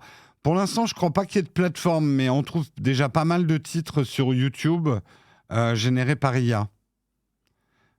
Pas de question, mais la vidéo rappel va me changer la vie. Top. Il y a beaucoup de gens qui m'ont vraiment remercié pour cette vidéo rappel. Donc, je suis content de l'avoir fait. C'est vrai que application sous-cotée et qui, moi, me rend de grands services.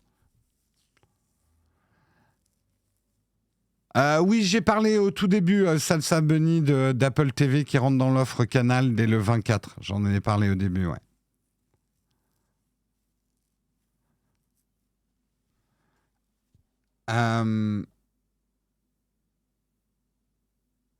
Mais non, vous ferez une autre sponsor HelloFresh. Oui, mais quand?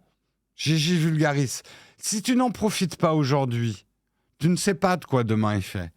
Il y a un moment, il faut saisir les opportunités quand elles sont là et pas toujours attendre une meilleure opportunité parce que tu ne profiteras jamais des opportunités.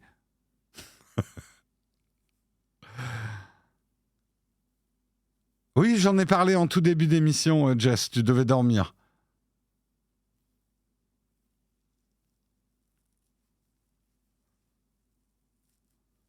Édouard Baird 2023. J'avoue que Édouard Baird est une personnalité multifacette avec des choses que j'aime pas chez le personnage, mais je suis un grand admirateur de l'écriture d'Édouard Baird dans ses matinales qu'il faisait à la radio, ses improvisations. C'est un mec qui avait des fulgurances au niveau du phrasé qui était quand même assez génial. Allez voir sur YouTube Édouard Baird qui explique son retard dans une matinale. C'est magnifique. C'est juste magnifique. C'est de la poésie instantanée, quoi. Après, ouais, c'était sur Radio Nova. Édouard Baird, j'aime pas tout chez Édouard Baird. Voilà, pour être clair. Tiens, j'en profite pour remercier les contributeurs. Merci Clément WTR pour ton deuxième mois d'abonnement. Merci Sophie Fonfec 69 pour ton 4e mois d'abonnement. Merci Padawan pour ton 30e mois d'abonnement. C'est plus de l'amour, c'est de la rage. Merci Lyon Voir 67 pour ton 2e mois d'abonnement. Merci Nedra Nerda 29 pour ton 4e mois d'abonnement. Merci Toelat pour ton 15e mois d'abonnement. Merci Pax Magellanis pour ton 6e mois d'abonnement. Merci beaucoup à vous les contributeurs. On n'a pas fait démarrer le train de la hype. C'est pas très très grave. Par contre, j'espère que vous avez profité de l'opportunité HelloFresh. Merci Fabrice M 1976 pour ton 26e mois d'abonnement. C'est plus de l'amour, c'est de la rage. Merci David, également Ino 157 pour ton 25e mois d'abonnement. C'est plus de l'amour, c'est de la rage. Merci, merci. Merci beaucoup. Et sur Patreon, on n'a pas droit à ce n'est plus de l'amour, c'est de la rage. On a toujours ce même problème, Yves Castel, que sur Patreon, on n'a pas les notifs en temps réel des contributeurs. Il faut qu'on y réfléchisse, ça fait partie de notre immense to-do list de choses qu'il faudrait qu'on fasse un jour. Comment mieux gérer les Patreons? Voilà.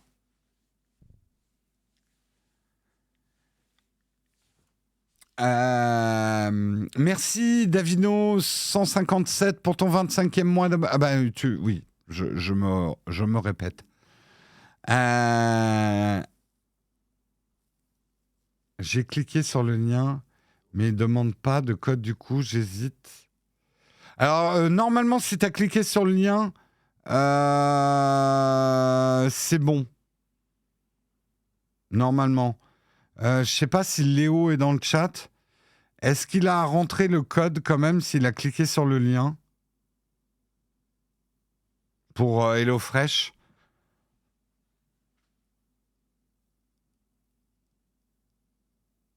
Avec le lien, le code est déjà pris en compte, on me dit. Hein. Donc c'est bon, c'est bon. Si tu as cliqué sur le lien qu'on a donné, t'es bien dans la promo. Je vous rappelle également, parce que c'est important, on est à une semaine, très exactement, du Battle for. Le Battle for, ça sera le 21, 22, 23 avril à partir de 18h. Donc, annulez tous vos plans pour ce week-end-là, puisque nous serons à un event caritatif pour sensibiliser autour de l'handicap visible et invisible. Toute l'équipe va tourner, faire du live, peut-être pas 24 heures sur 24, mais le vendredi, le samedi et le dimanche. Ça commence, je crois, le vendredi soir à partir de 18h. Donc le 21 avril à partir de 18h, nous serons au Battle for. Les donation goals ont été validés, on les rendra bientôt publics, je crois. Il faut que je vois avec Guillaume. Donc ça vient. Réservez votre planning. Mettez-vous un rappel pour le Battle for 21, 22, 23 avril. Merci à vous, ceux qui ont pris HelloFresh. En vrai, je vais pas vous le cacher non plus, on est transparent. Si on insiste sur ce code promo, c'est que nous, l'affiliation, elle est extrêmement avantageuse pour nous. Vous, ça vous coûte pas plus cher. Et en plus, vous bénéficiez de 4 box gratuites. Mais nous, ça nous génère un revenu d'affiliation qui est extrêmement intéressant sur cette période, en fait.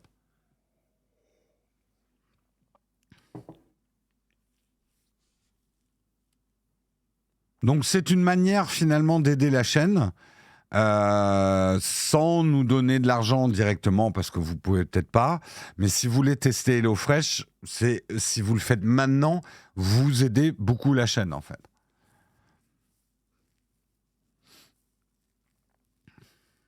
Oui, alors ça sera effectivement un week-end caritatif où on va vous inciter, on aurait des donation goals, on va vous inciter parce que le but d'un week-end comme ça, caritatif, c'est de récolter un maximum d'argent pour les associations.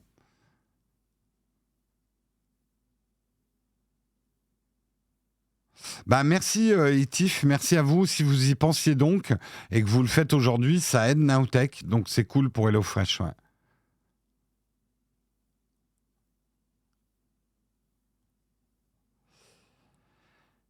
Oui, je le rappelle quand même pendant le Battle for, tout l'argent des subs, etc., tout partira pour l'association, les associations de l'événement. Nous, on n'a rien qui part dans notre poche.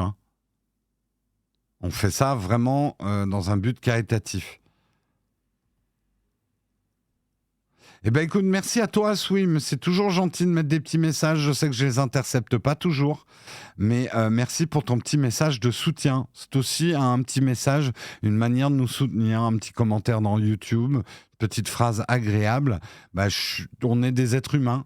Ça nous met du baume au cœur quand on a un peu souffert à produire telle ou telle vidéo, de lire des messages d'encouragement ou simplement un merci. Simplement un merci, ça fait vraiment plaisir, quoi. On est comme tout le monde, on aime être remercié pour notre travail et pas toujours critiqué. Samuel, je salue une nouvelle fois ton courage contre les sorties de piste et les rappels. Samuel est un petit peu, vous voyez ce mec avec un drapeau à damier sur les circuits de Formule 1. Sauf que là, les Formule 1, elles n'ont pas de frein. Et que les pilotes de Formule 1, ils sont c'est joli. Oh, regarde du gravier, tiens, je vais aller par là. Voilà, c'est ça, Samuel. Donc c'est beau. C'est beau. C'est pas un métier, c'est un sacerdoce. Ce que fait Samuel.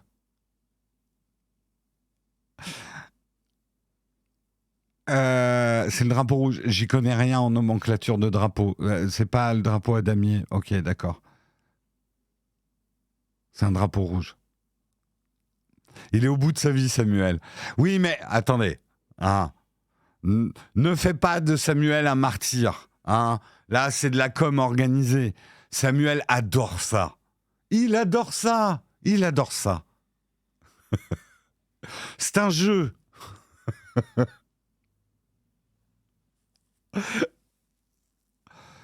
Jérôme, c'est le striker qui interrompt le match de foot. Samuel, c'est la sécurité qui aura...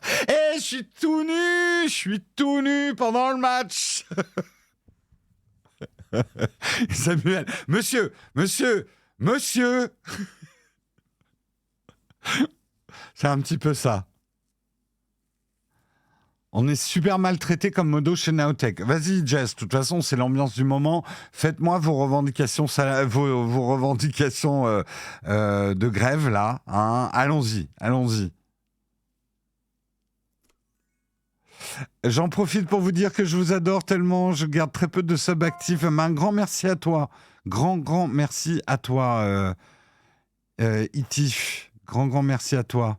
Merci Rémi Néo pour ton 24e mois d'abonnement. C'est plus de l'amour, c'est de la rage. Merci David, je t'ai déjà remercié. Mais encore merci à toi.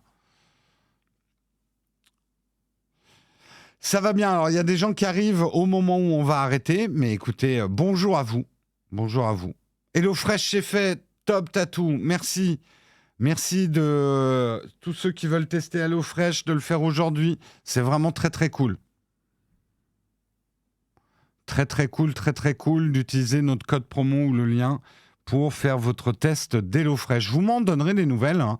Comme je vous dis, je n'hésite pas à parler aussi des défauts d'HelloFresh. Hein. On en a parlé il y a 2 jours et que c'est pas fait pour tout le monde. Samuel qui tente vainement d'agiter un petit drapeau. 9h45, faut couper le live. Samuel, je vois ton drapeau. Je le vois. Je le regarde. Et je passe.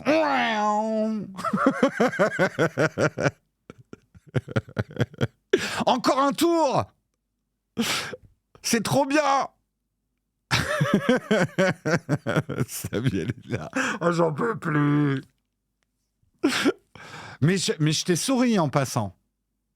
Je t'ai pas fait un geste grossier ou quoi que ce soit. Je t'ai souri. Un sourire où je mélange une forme de compassion, mais beaucoup de sympathie. Attention, je vais couper le courant.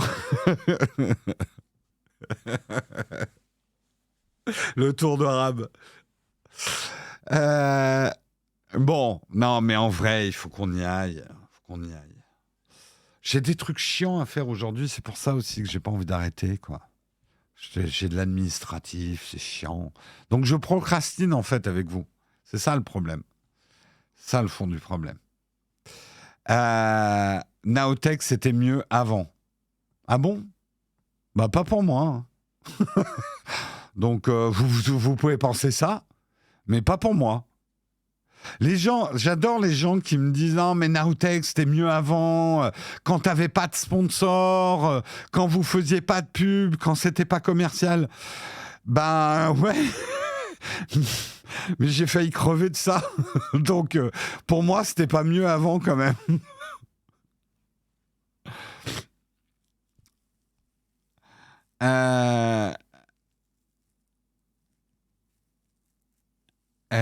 Tu pourrais parler combien de temps d'affilée ? Ah, je suis inarrêtable. Des amis peuvent témoigner. Surtout en soirée. Il faut m'assommer pour m'arrêter, moi.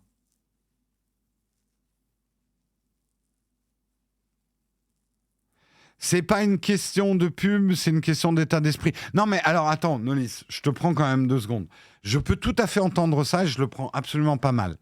C'est vrai qu'on a changé. Comme n'importe quel être humain, on change. Le marché a changé, YouTube a changé, on a changé. Ce que je demande juste aux gens qui nous disent c'était mieux avant, c'est aussi de s'écouter eux. Moi, il y a des chaînes que j'aimais beaucoup avant, que j'aime plus maintenant. Parce que moi aussi, j'ai changé. Et tu vois, est-ce que tu trouves que c'était mieux avant parce que tu y trouvais quelque chose que tu n'y trouves plus, ce que je peux entendre, mais est-ce que tu n'y trouves plus dans notre chaîne parce que tu as changé, tes attentes ont changé et Nowtech ne te correspond plus, tout simplement. Donc, tu vois, j'entends et ça me... Tu vois, les gens qui disent « je me désabonne, je ne retrouve plus la chaîne que j'aimais avant ». Il y a des gens, je le prends vraiment pas mal. Et d'ailleurs, généralement, mon message, c'est de dire « bah merci d'être resté abonné jusque-là, quoi. Merci pour toutes ces années ». Mais moi aussi, il y a des trucs dont je me lasse et je peux comprendre tout à fait qu'on me lasse. Jérôme, c'était mieux quand Jérôme faisait des présentations de produits en racontant des conneries et qu'il faisait des live Twitch. Oh, wait.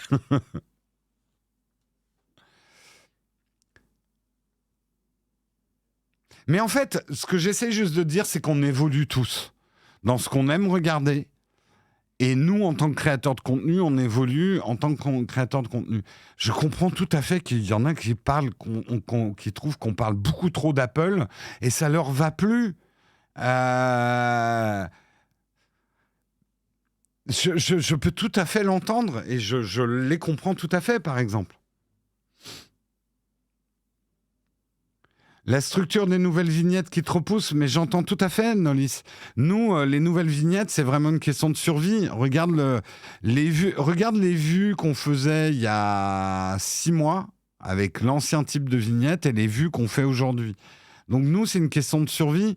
Tu crois que ça... Alors, de toi à moi, les nouvelles vignettes, c'est pas ma cam non plus. Hein. C'est pas le genre de vignette que j'aime, pour être tout à fait honnête. Mais par contre, j'aime toujours faire des vidéos. Donc, je suis prêt à accepter ce type de vignette parce que ça permet aux vidéos que j'aime faire de survivre, en fait.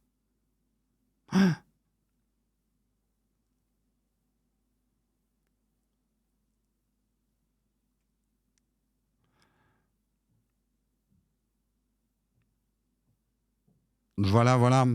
Après, c'est juste dans l'ensemble, les chaînes tech intéressent beaucoup moins qu'avant. Oui, je pense qu'il y a aussi, c'est à nous remettre en question comment on parle de tech. Est-ce qu'aujourd'hui, c'est la tech qui vous intéresse plus ou est-ce que c'est les tests de smartphone qui vous intéressent plus? Enfin voilà, il y a des remises en cause. On va essayer, nous, quand même, de survivre. Après, si au bout d'un moment, on s'aperçoit que plus personne n'a envie d'entendre parler de tech, bah, faudra qu'on fasse autre chose, c'est tout, hein. Bah, par exemple, le petit bêtisier à la fin, mais c'est bien que t'en parles, Natkai. Le petit bêtisier, nous aussi, on aimait bien. Mais ça nous pénalisait beaucoup dans l'algorithme YouTube, le petit bêtisier à la fin, ouais.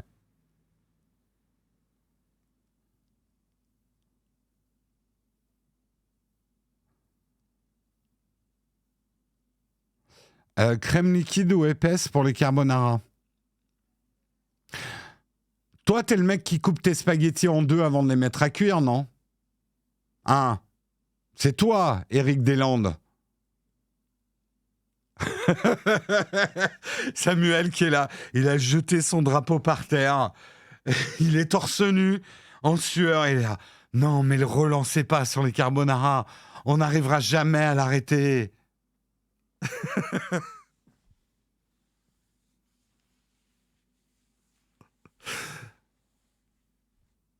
Ton pull n'a pas de bouton sur l'épaule, c'était mieux avant.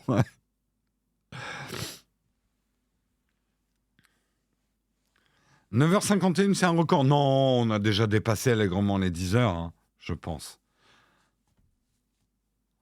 Le drapeau, c'est nul, faut balancer des herses et des clous sur la piste. Olek, toujours la solution. On est très loin du record. Non, là, Samuel, c'est toi qui me tease. Hein. Tu sais pas, mais peut-être que je suis dans un jour où j'ai envie de battre un record. C'était mieux avant, sans les motos. Les modos, je pense que tu voulais dire, Julien.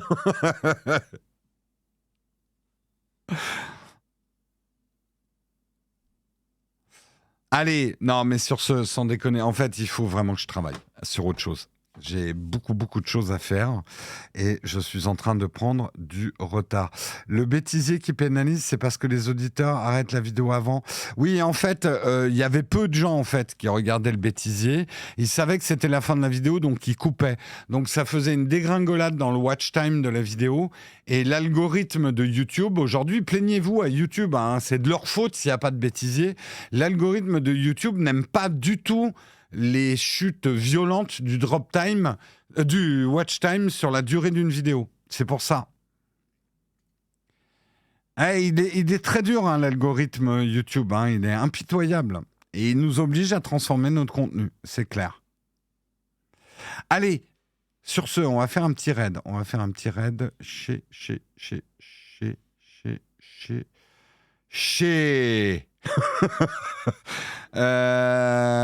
Qui est en train de faire quoi? Nanana.